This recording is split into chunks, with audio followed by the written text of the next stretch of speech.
ಕಾರ್ಯಕ್ರಮಕ್ಕೆ ಆಗಮಿಸಿದ್ದಾರೆ. ಈ ದಿನದ ಈ ಒಂದು ಸತ್ಸಂಗ ಕಾರ್ಯಕ್ರಮವನ್ನು ಶ್ರೀಮತಿ ಹೇಮಾ ನಾರಾಯಣ್ ರಾಯಚೂರು ಇವರು ನಡೆಸಿಕೊಡ್ತಾರೆ.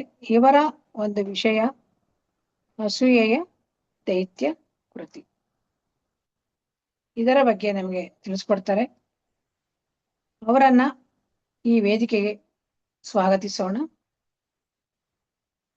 ನಿಮ್ಮೆಲ್ಲರ ಪರವಾಗಿ ಮತ್ತು ಪಿರಮಿಡ್ ಕಾಲ್ ಸರ್ವಿಸ್ನ ಸದಸ್ಯರ ಪರವಾಗಿ ಅವರಿಗೆ ಆತ್ಮೀಯವಾದ ಸ್ವಾಗತವನ್ನು ಕೋರೋಣ. ಹೇಮಾನಾರಾಯಣ್ ಮೇಡಮ್, ನಮಸ್ತೆ. Over to you madam. Yes, ಆತ್ಮೀಯವಾದ ಸ್ವಾಗತ. ನಮಸ್ಕಾರ.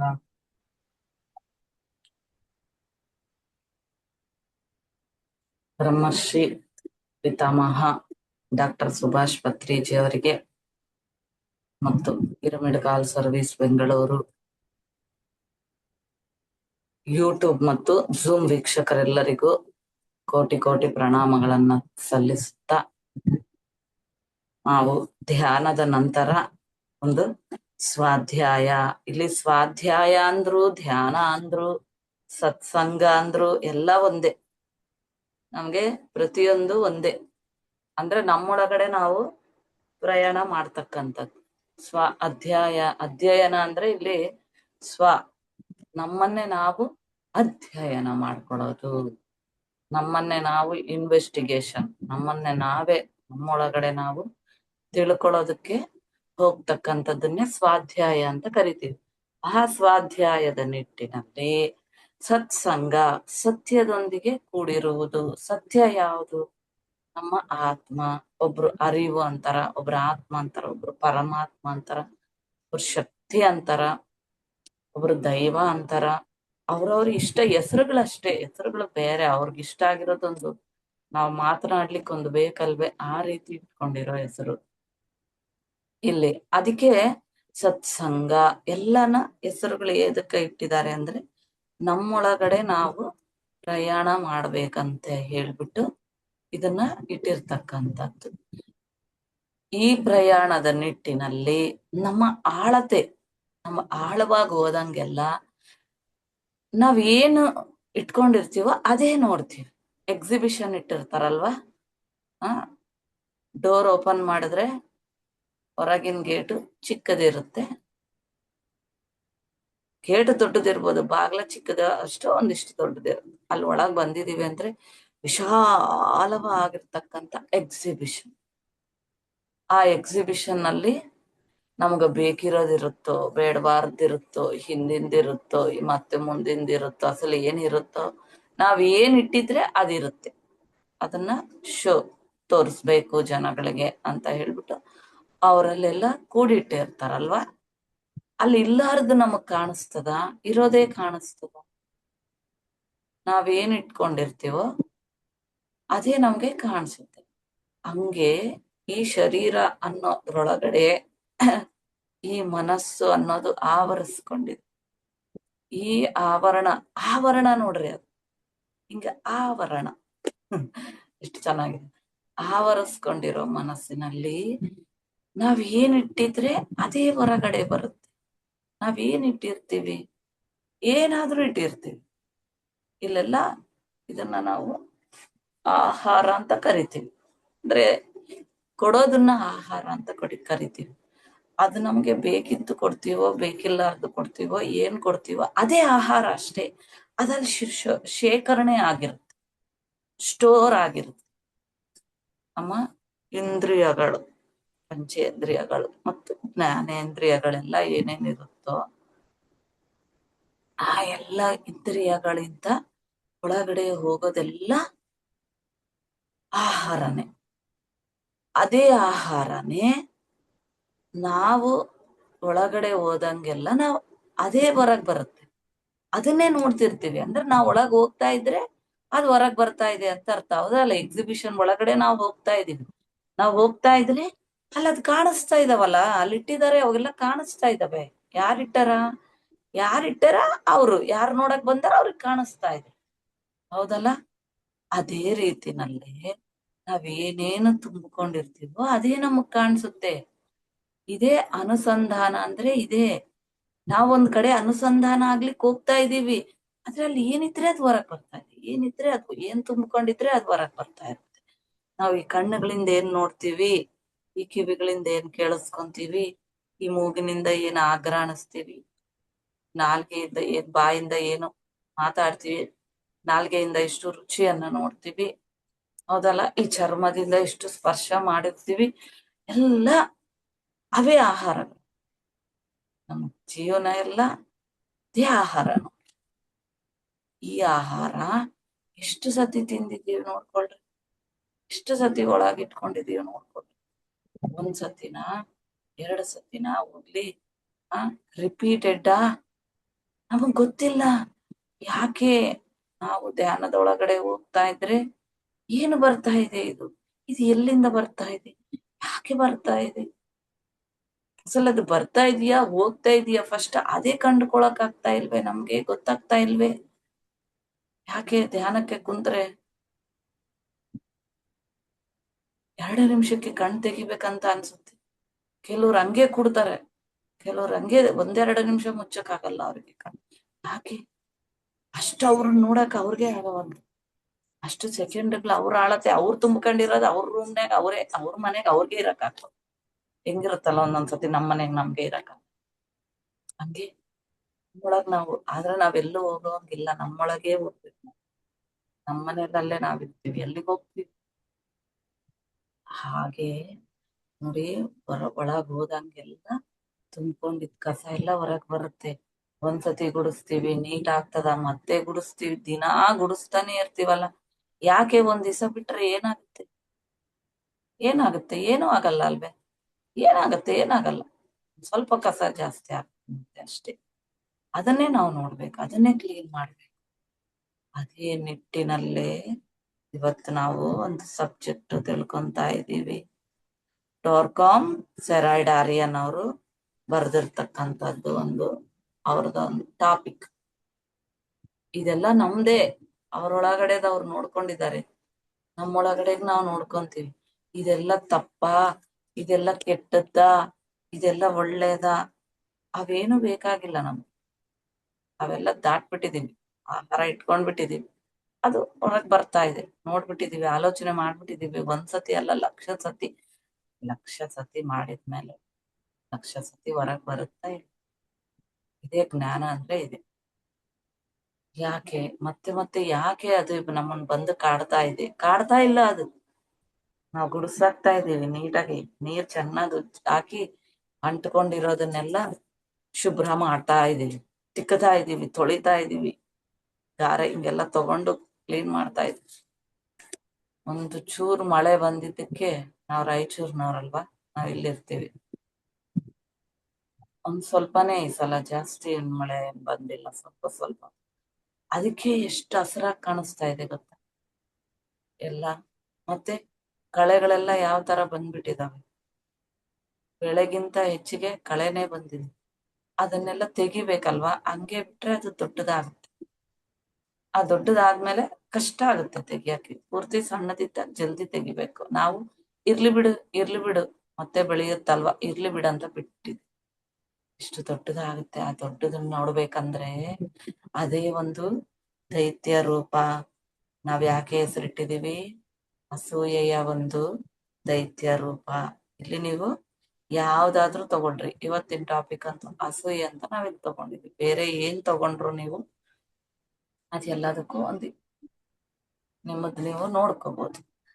ಇಲ್ಲಿ ಸ್ವಾಧ್ಯಾಯ ಮಾಡೋಣ, ನಮ್ಮೊಳಗಡೆ ನಾವು ಪ್ರಯಾಣ ಮಾಡೋಣ. ಅಸೂಯೆಯ ಒಂದು ವಿಶ್ವರೂಪ ಅಂತ ಹೇಳಿ ಇಲ್ಲಿ ತೆಲುಗುನಲ್ಲಿ ಒಂದು ಕ್ಯಾಪ್ಷನ್ ಕೊಟ್ಟಿದ್ದಾರೆ. ನಾವು ಕನ್ನಡದಲ್ಲಿ ಏನಿಟ್ಟಿದೀವಿ? ಅಸೂಯೆಯ ದೈತ್ಯ ರೂಪ. ಒಂದು ದೈತ್ಯ ರೂಪ ಅಂತ ಒಂದಲ್ಲ, ಅದೊಂದು ಎಷ್ಟು ತೋರಿಸ್ಕೊಡುತ್ತೆ ಅನ್ನೋದನ್ನ ನಾವು ನೋಡೋಣ. ಇದೇನಿವೆಲ್ಲ? ಅಸೂಯೆ ಅಂದ್ರೇನು? ಜಲಸ್, ಹೌದಲ್ವಾ? ಜಲಸ್ ಅನ್ನುವುದು ಸರಿಯಲ್ಲದ ಮಾನಸಿಕ ಸ್ಥಿತಿಯ ಒಂದು ಬಾಹ್ಯ ವ್ಯಕ್ತೀಕರಣ. ಸರಿಯಲ್ಲದ ಮಾನಸಿಕ ಸ್ಥಿತಿ. ನೋಡಿ, ನಾವೆಲ್ಲ ಕಣ್ಣಿನಿಂದ ನೋಡ್ತೀವಲ್ಲ, ಕಣ್ಣುಗಳು ಇದು ಬಾಹ್ಯ ಕಣ್ಣಲ್ವಾ. ಮತ್ತೆ ನೋಟ ಹಂಗೆ ನೋಡಿ, ಕುರುಡರಿಗೂ ಕಣ್ಣಿರುತ್ತಾ ಇಲ್ವಾ? ಮತ್ತೆ ಇರುತ್ತೆ, ಅವರು ನೋಡ್ತಾರಲ್ವಾ, ಮತ್ತೆ ನೋಡ್ತಾರೆ. ಆದ್ರೆ ಅವ್ರಿಗೆ ಕಾಣಿಸುತ್ತಾ? ಅವ್ರಿಗೆ ಕಾಣಲ್ಲ, ನಮಗೆ ಕಾಣಿಸುತ್ತೆ. ನಮ್ಗೆ ರೂಪಗಳು ಕಾಣಿಸ್ತಾ ಇದಾವ, ಅವ್ರಿಗೆ ರೂಪಗಳು ಕಾಣಿಸ್ತ. ಅಲ್ಲಿಗೆ ಯಾವುದೋ ಒಂದು ಒಳಗಿನ ಇಂದ್ರಿಯದಲ್ಲಿ ಲೋಪ ಬಂದಿದೆ, ಹೌದಲ್ವಾ? ಇವೆಲ್ಲ ಬಾಹ್ಯೇಂದ್ರಿಯಗಳು. ಅಂತರದಲ್ಲಿ ಒಂದಿದೆ, ಸೂಕ್ಷ್ಮೇಂದ್ರಿಯ ಅಂತ ಕರಿತೀವಿ ಅದನ್ನ. ಅಲ್ಲಿ ಇರುತ್ತೆ ನೋಡಿ, ಶಬ್ದ, ಸ್ಪರ್ಶ, ರೂಪ, ರಸ, ಗಂಧ ಅಂತ ನಾವೇನ್ ಕರಿತೀವಿ.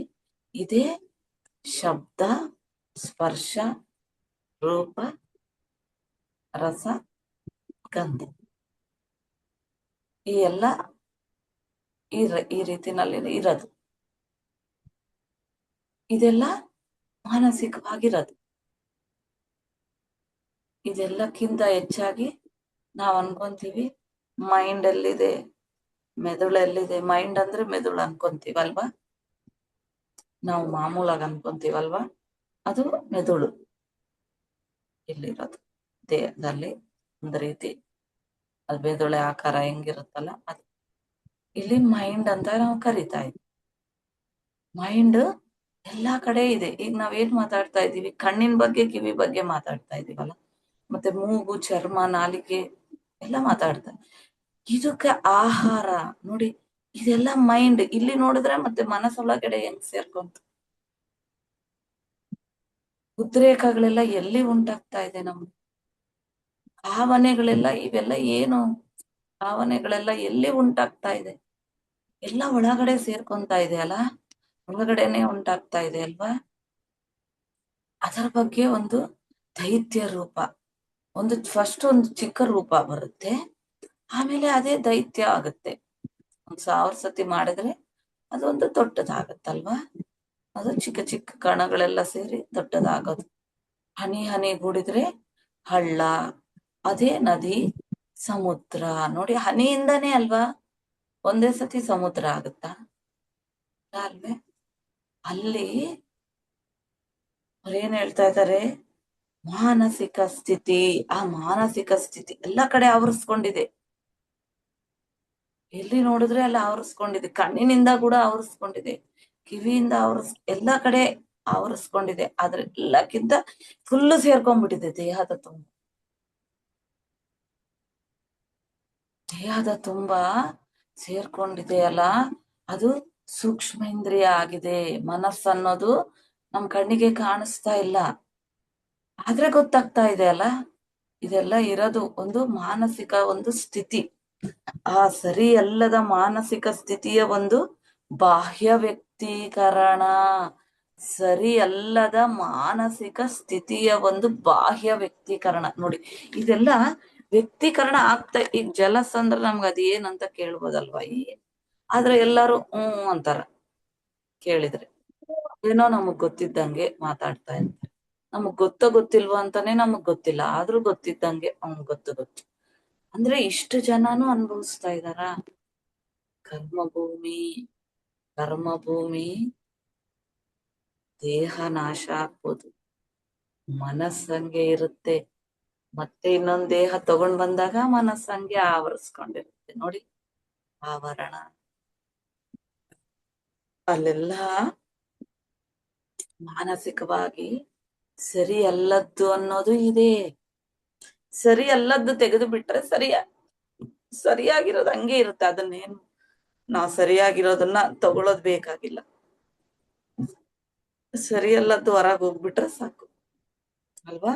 ಮನೆಯಲ್ಲಿ ಎಲ್ಲ ಕ್ಲೀನ್ ಮಾಡಿದ್ರೆ ನೀಟ್ ಇರೋದು ಹಾಗೆ ಇರುತ್ತೆ. ಆ ನೀಟ್ ಇರೋದ್ರ ಮೇಲೆನೆ ಧೂಳು ಬಂದು ಕೂತ್ಕೊಂಡಿರುತ್ತೆ. ಹಂಗೆ ಅಸೂಯೆಯ ಒಂದು ಬಾಹ್ಯ ವ್ಯಕ್ತೀಕರಣ, ಸರಿಯಲ್ಲದ ಮಾನಸಿಕ ಸ್ಥಿತಿಯ ಒಂದು ಬಾಹ್ಯ ವ್ಯಕ್ತೀಕರಣ ಅಸೂಯೆ. ಇದು ಮನುಷ್ಯನಿಗೆ ಆತನ ಒಂದು ಗತ ಕರ್ಮಗಳಿಂದ, ನೋಡಿ ಗತ ಕರ್ಮಗಳಿಂದ, ಈ ಕ್ಷಣದ ಹಿಂದೆ ನಾವು ಮಾಡಿರೋದು ಗತಕರ್ಮ, ಅಲ್ಲಿಂದ ಚಾಲು ಆಗಿದೆ, ಎಲ್ಲಿವರೆಗೂ ಎಲ್ಲಿಂದನಾದ್ರೂ ಬರ್ಬೋದು ಅದು. ಇದು ಮನುಷ್ಯನಿಗೆ ಆತನ ಒಂದು ಗತ ಕರ್ಮಗಳಿಂದಲೇ ಅಲ್ಲದೆ ವರ್ತಮಾನದಲ್ಲಿ ಮಾಡುವ ಕರ್ಮಗಳಿಂದಲೂ ಕೂಡ ಸಂಕ್ರಮಿಸುತ್ತದೆ. ನಮಗೆ ಇದೆಲ್ಲ ಬರದು, ಅಂಟುಕೊಳ್ಳೋದು ಅಂತ ನಾವು ಕರಿತೀವಿ. ಕಳೆದ ಅಂದ್ರೆ ಗತದಲ್ಲಿ ನೀವು ಎಷ್ಟೋ, ಒಂದು ಎಕ್ಸಾಂಪಲ್ ಕೊಡ್ತಾ ಇದ್ದಾರೆ ಅವರು, ಎಷ್ಟೋ ಪ್ರೀತಿಸಿರುವವರಿಗೆ ನೋಡಿ, ಅವ್ರು ನಿಮ್ಮನ್ನ ಬಹಳ ಇಷ್ಟಪಡ್ತಾ ಇರ್ತಾರೆ, ಗತದಲ್ಲಿ ಆಗಿರ್ಬೋದು. ಯಾರೋ ಒಬ್ರು ಬಹಳ, ಅದು ಇವಾಗೂ ಅನ್ಕೊಳ್ರಿ, ಯಾರೋ ಬಹಳ ಇಷ್ಟಪಡ್ತಾ ಇರ್ತಾರೆ, ಅವರಿಗೆ ನಾವೇನಾದ್ರೂ ಕೆಟ್ಟದ್ ಮಾಡಿದ್ರೆ, ಹೌದಲ್ಲ, ಕೆಟ್ಟದ್ದು ನೋಡಿ, ಮಾಡೋದು ಅಂದ್ರೆ ಏನ್ ಅರ್ಥ, ಅಲ್ಲಿ ಒಂದು ಚರ್ಯೆ ಅಲ್ವಾ, ಯಾವ ರೂಪದಲ್ಲಾದ್ರೂ ಚರ್ಯೆ ಫಸ್ಟ್ ಬರೋದು, ನಮಗ್ ಕಾಣಿಸೋದು ಬಾಹ್ಯ ರೂಪ, ಆದ್ರೆ ಫಸ್ಟ್ ಬರೋದು ಅಂತರಂಗದ ರೂಪ, ಹೌದಲ್ವಾ. ಅಂತರಂಗದಲ್ಲಿ ಮಾಡ್ಬೇಕಂತ ಅನ್ಸಿದ್ಮೇಲೆ ಕಾರ್ಯಾಚರಣೆಗೆ ಬರುತ್ತೆ, ಸುಮ್ನೆ ಅದು ಬರಲ್ಲ. ಆದ್ರ ನೋಡ್ರಿ, ಅವ್ರಿಗೆ ಬಹಳ ಇಷ್ಟಪಟ್ಟಿರ್ತಕ್ಕಂತ ಅವ್ರಿಗೆ ನಾವೇನ್ ಮಾಡ್ತೀವಿ, ದ್ರೋಹ ಬಗದೆ ಇರ್ತೇವೆ, ಅವ್ರಿಗೇನಾದ್ರೂ ಕೆಟ್ಟದ್ ಮಾಡೋದು. ನಿಮಗೆ ಈಗ ಅಸೂಯೆ ಅನ್ನುವ ಒಂದು ರೋಗ ಸಂಕ್ರಮಿಸಿಕೊಂಡಿದ್ದು, ಸಂಕ್ರಮಣ ಒಂದು ಕಡೆಯಿಂದ ಇನ್ನೊಂದ್ ಕಡೆ, ಅದೆಲ್ಲೋ ಇಲ್ಲಿ ಅಲ್ದಾಡ್ತಾ ಇದೆ ಹೌದಲ್ಲ, ಹೊರಗಡೆ ಇದ್ರೆ ಅದು ಸಂಕ್ರಮಿಸ್ಕೊಂತ ಇದೆ, ನಮಗೆ ಬೇಕಂದಾಗ ಆ ಫೀಲಿಂಗ್ಸ್, ಉದ್ರೇಕಗಳು ಬರ್ತಾ ಹೋಗುತ್ತೆ. ಒಬ್ಬರಿಂದ ಒಬ್ರಿಗೆ ಹೇಗೆ ಬರುತ್ತೆ ನೋಡಿ, ಆಲೋಚನೆಗಳನ್ನೋದು ಹೊರಗಡೆ ಆಡ್ತಾ ಇರ್ತಾವ ಹಂಗೆ, ಆ ರೀತಿ. ಇದು ಅಸೂಯೆ ಅನ್ನೋ ಒಂದು ರೋಗ ಏನೇ ಬರುತ್ತಲ್ವಾ, ಆ ರೋಗದಿಂದಲೇ ನೀವು ಕಳೆದ ಅಂದ್ರೆ ಗತದಲ್ಲಿ ನಿಮಗೆ ದ್ರೋಹ ಮಾಡಿರ್ತಕ್ಕಂತ ಅವರಿಗೆ ಬಾಕಿಯನ್ನ ತೀರ್ಸ್ಕೊಳ್ಳೋ ಸಲುವಾಗಿ ಸರಿಯಾಗಿರ್ತಕ್ಕಂತಹ ಗೇಮ್ ಅನ್ನ ಪ್ರಾರಂಭ ಮಾಡೋದು. ಇದು ನೀವ್ ಅವ್ರಿಗೆ ಮಾಡ್ತಾ ಇದ್ದೀರಾ ಅಂತ ನೀವ್ ಅನ್ಕೊಂತಾ ಇದ್ದೀರಾ, ಅವ್ರು ನಿಮಗೆ ಮಾಡಿರೋದನ್ನ ನೀವ್ ಮತ್ತೆ ಅವ್ರಿಗೆ ಮಾಡ್ತಾ ಇದ್ದೀರಾ. ಅವ್ರು ನಿಮ್ಗೆ ಏನ್ ಮಾಡಿರ್ತಾರ ದ್ರೋಹ, ಅದನ್ನೇ ನೀವ್ ಮಾಡ್ತಾ ಇದ್ದೀರಿ. ಇದು ನಮ್ಗೆ ತಿಳಿಯವಲ್ದು, ಇದು ನಮ್ಗೆ ಗೊತ್ತಾಗ್ತಾ ಇಲ್ಲ. ಒಂದು ನಾವು ಮಾಡಿದ್ದನ್ನ ಅವ್ರು ನಮಗ್ ಕೊಡ್ತಾ ಇರ್ತಾರೆ, ಅಥವಾ ಅವ್ರು ಮಾಡಿದ್ದನ್ನ ನಾವು ಅವ್ರಿಗೆ ಕೊಡ್ತಾ ಇರ್ತೀವಿ. ಇಲ್ಲಿ ಕೊಡೋದು ತಗೊಳೋದು ಹೆಂಗಿದೆ ನೋಡ್ರಿ, ಎಂತದು ಇಂಥವು ಒಂದು ದ್ರೋಹ ಬಗೆಯ ಅಂತವು. ಈ ಅಸೂಯೆ ಅನ್ನುವ ರೋಗದೊಂದಿಗೆ ನೀವು ಬಹಳ ಬಂಧ ಏರ್ಪಡಿಸ್ಕೊಂಡು ನೋಡ್ರಿ, ಅಸೂಯೆ ಅನ್ನುವ ರೋಗದೊಂದಿಗೆ ನೀವು ಅವರೊಂದಿಗೆ ಅಸೂಯೆ ಅನ್ನೋ ರೋಗ ಎಲ್ಲಿದೆ, ಒಳಗಡೆ ಇದೆ. ಈ ರೋಗದೊಂದಿಗೆ ಹೊರಗಡೆ ಇರೋರನ್ನು ಸಹ ಫ್ರೆಂಡ್ಸ್ ಅಂದ್ರೆ ಒಂದು ಬಂಧ ಮಾಡ್ಕೊಂಡ್ಬಿಟ್ಟು ನಾವು ಏರ್ಪಾಟ್ ಮಾಡ್ಕೊಂಡು ಕಳೆದ ಗತದಲ್ಲಿ ಅವರಿಗೆ ಏನು ಕಳೆದಿರ್ತಕ್ಕಂಥದ್ದು, ನಡೆದಿರುವ ನಷ್ಟವನ್ನು ನಾವೇನು ದ್ರೋಹ ಮಾಡಿರ್ತೀವಿ, ಇನ್ನೇನೋ ಮಾಡಿರ್ತೀವಿ ಅಂತ ಹೇಳ್ಬಿಟ್ಟು ನಮಗ್ ನಾವೇ ಅನ್ಕೊಂಡು ಅದನ್ನ ಸರಿಪಡಿಸ್ಬೇಕು, ಸರಿ ಮಾಡ್ಕೋಬೇಕು. ಹೌದಾ, ನಮಗ್ ಗೊತ್ತಾಯ್ತಲ್ವಾ, ಅಯ್ಯೋ ಏನೋ ಮಾಡ್ತಾ ಇದೀವಲ್ವಾ, ಅಥವಾ ಅವರಿಂದ ನಾವೇನೋ ಮಾಡಿಸ್ಕೊಂತಾ ಇದೀವಿ, ನಮ್ಮಿಂದ ಅವ್ರಿಗೇನೋ ಕೊಡ್ತಾ ಇದೀವಿ, ಈ ರೀತಿ ಸರಿ ಅಲ್ಲದ್ದು ಕೊಡ್ತಾ ಇದೀವಲ್ವಾ, ತಗೊಂತಾ ಇದೀವಲ್ವಾ ಅನ್ನೋ ಉದ್ದೇಶಕ್ಕೋಸ್ಕರ ನಮ್ಗದು ಗೊತ್ತಾಗ್ಯದ ಏನೋ ಮಾಡ್ತಾ ಇದೀವಿ ಅಂತ ಹೇಳಿ, ನಾವ್ ಅವ್ರಿಗೆ ಕ್ಷಮಿಸುವ ಒಂದು ನಿಟ್ಟಿನಲ್ಲಿ ಕ್ಷಮಾಪಣೆ ಮಾಡ್ಬೇಕು, ಕ್ಷಮಿಸ್ಬೇಕು ಅಂತ ನಮ್ಗೆ ಗೊತ್ತಾಗ್ತಾ ಇದೆ.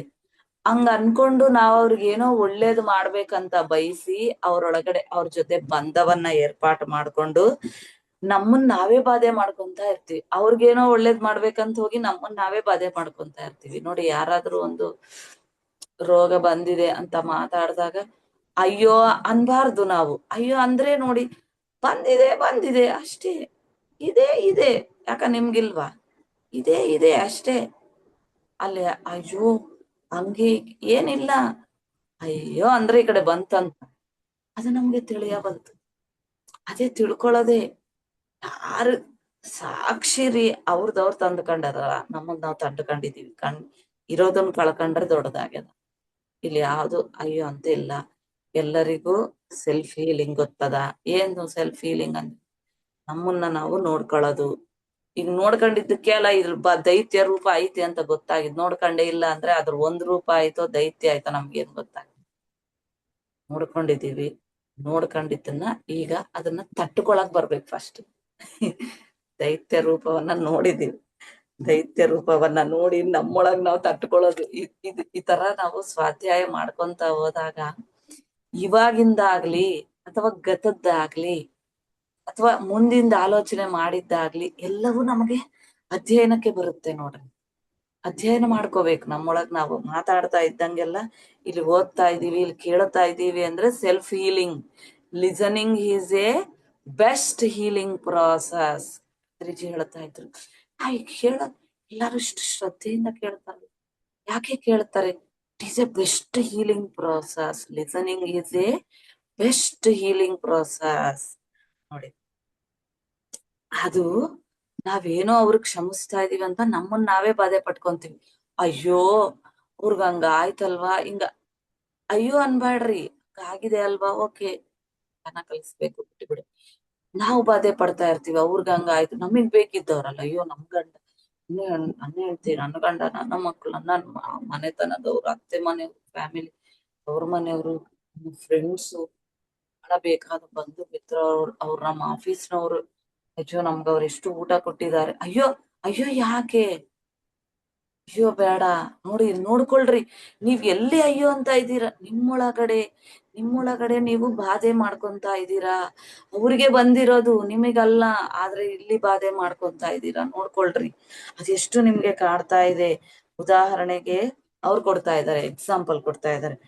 ಗತದಲ್ಲಿ ಒಬ್ಬ ಒಬ್ಬ ಒಬ್ಬ ಸ್ತ್ರೀ ನಿಮ್ಮನ್ನು ಚೆನ್ನಾಗಿ ಪ್ರೀತಿ ಮಾಡಿದಾಳೆ ಅಂತ ಅನ್ಕೊಳ್ರಿ.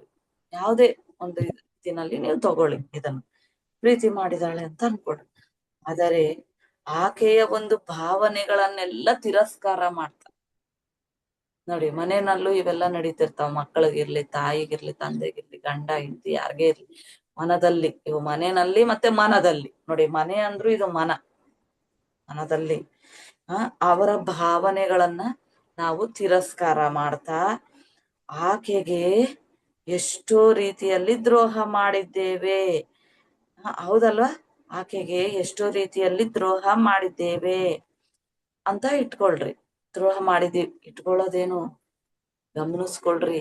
ಎಷ್ಟೋ ಜನ ವಯಸ್ಸಾದವ್ರಿರ್ಲಿ ಅಥವಾ ಯೌವನದಲ್ಲಿ ಇರ್ಲಿ, ಕಳೆದಿದ್ದನ್ನ ನೆನೆಸ್ಕೊಂಡು ಅಳ್ತಾ ಇರ್ತಾರೆ, ಪಶ್ಚಾತ್ತಾಪ ಪಡ್ತಾ ಇರ್ತಾರೆ. ನಾವ್ ಮಾಡ್ಬಿಟ್ಟು ಅವ್ರಿಗೆ ತಿಳುವಳಿಕೆ ಬಂದಿಲ್ಲ ಅಂದ್ರೆ ಅವ್ರ ಏನ್ ಪಶ್ಚಾತ್ತಾಪ ಪಡೋದ್ ಬೇಕಾಗಿಲ್ಲ. ಯಾಕಂದ್ರೆ ಬಂದೇ ಇಲ್ಲ, ಅವ್ರು ಪಡದೇ ಇಲ್ಲ. ಅವ್ರಿಗೂ ಸುಮ್ನೆ ಹಂಗೆ ಇರ್ತಾರೆ. ಇದನ್ನ ಇನ್ನ ಹೆಚ್ಚಿಗೆ ಮಾಡ್ಕೊಂತ ಇರ್ತಾರ. ಅವ್ರೊಳಗ ಅವ್ರೆ ಸಿಟ್ ಮಾಡ್ಕೊಂಡು ಉದ್ರೇಕಕ್ಕೊಳಗಾಗಿ ಈಗ ತಿಳುವಳಿಕೆ ಬಂದಿದೆ. ತಿಳುವಳಿಕೆ ಬಂದ ಮೇಲಾದ್ರೂ ಬಿಡೋದಿಲ್ಲಲ್ಲ. ಸ್ವಲ್ಪ ತಿಳಿದು ಅಯ್ಯೋ ಪಶ್ಚಾತ್ತಾಪ, ಪ್ರಾಯಶ್ಚಿತ್ತ, ಏನ್ ಮಾಡ್ಬೇಕು ಗೊತ್ತಿಲ್ಲ, ಇದು ಎದೆ ಹೊಡ್ಕಂತ ಇದಾರೆ ಇವಾಗ. ಅದು ಇನ್ನ ರೋಗ ಜಾಸ್ತಿ ಆಗ್ಬಿಡ್ತು ನೋಡು. ತಿಳುವಳಿಕೆ ಬಂದ್ಮೇಲೆ ರೋಗ ಜಾಸ್ತಿ ಆಗ್ಬಿಡ್ತು. ಈಗ ನಾನೇನ್ ಮಾಡ್ತಾ ಇದ್ದೀನಿ? ನಾನ್ ದ್ರೋಹ ಮಾಡ್ಬಿಟ್ಟಿದ್ದೀನಲ್ವಾ, ಈಗ ನಾನು ಏನ್ ಮಾಡ್ತಾ ಇದ್ದೀನಿ ನೋಡಿ. ಆಗ ನಾನು ಮಾಡಿರುವ ಕೆಲಸಗಳಿಗೆ, ಮಾಡಿರುವುದಕ್ಕೆ ಬಾಧೆ ಪಡುತ್ತಾ ಆ ಸಂದರ್ಭವಾಗಿ ಆಕೆಯ ಬಾಧೆಯನ್ನ ಈಗ ನೋಡ್ರಿ, ಅವತ್ತಿನ ದಿವಸ ನಾವೇನೋ ಮಾಡಿದ್ದಕ್ಕೆ ಅವ್ರು ಬಾಧೆ ಪಟ್ಟಿದ್ದಕ್ಕೆ ಆ ಬಾಧೆಯನ್ನ ನಾವ್ ಇವಾಗ ನೆನ್ಸಿ ನೆನ್ಸಿ ನೆನ್ಸಿ ಅಳೋದು. ಮಕ್ಕಳು ಕೊಡೋದ್ರಿದೊಂದ್ ದೊಡ್ಡ ಪೀಡೆ ನೋಡ್ರಿ. ಎಷ್ಟು ಪೀಡೆಯಾಗಿ ಕಾಡಿಸುತ್ತೆ. ನಾವ್ ಅನ್ಕೊಂತ ಇದೀವಿ ಅವ್ರಿಗೆ ನಾವ್ ಹೊಡೆದಿದೀವಿ, ಬೈದಿದೀವಿ. ಇದು ನಮ್ಮ ಕಡೆಲಿಂದ ಮಾಡಿಸ್ಬಿಟ್ಟಿರುತ್ತೆ. ಹೋಗ್ಲಿ, ಮಾಡಿಸ್ಬಿಟ್ಟಿರುತ್ತೆ ಅನ್ನೋ ಜ್ಞಾನನಾದ್ರೂ ಬಂತ? ಹೋಗ್ಲಿ, ಆಗೋಗ್ಬಿಟ್ಟಿದೆ ಅಲ್ವಾ ಅದು.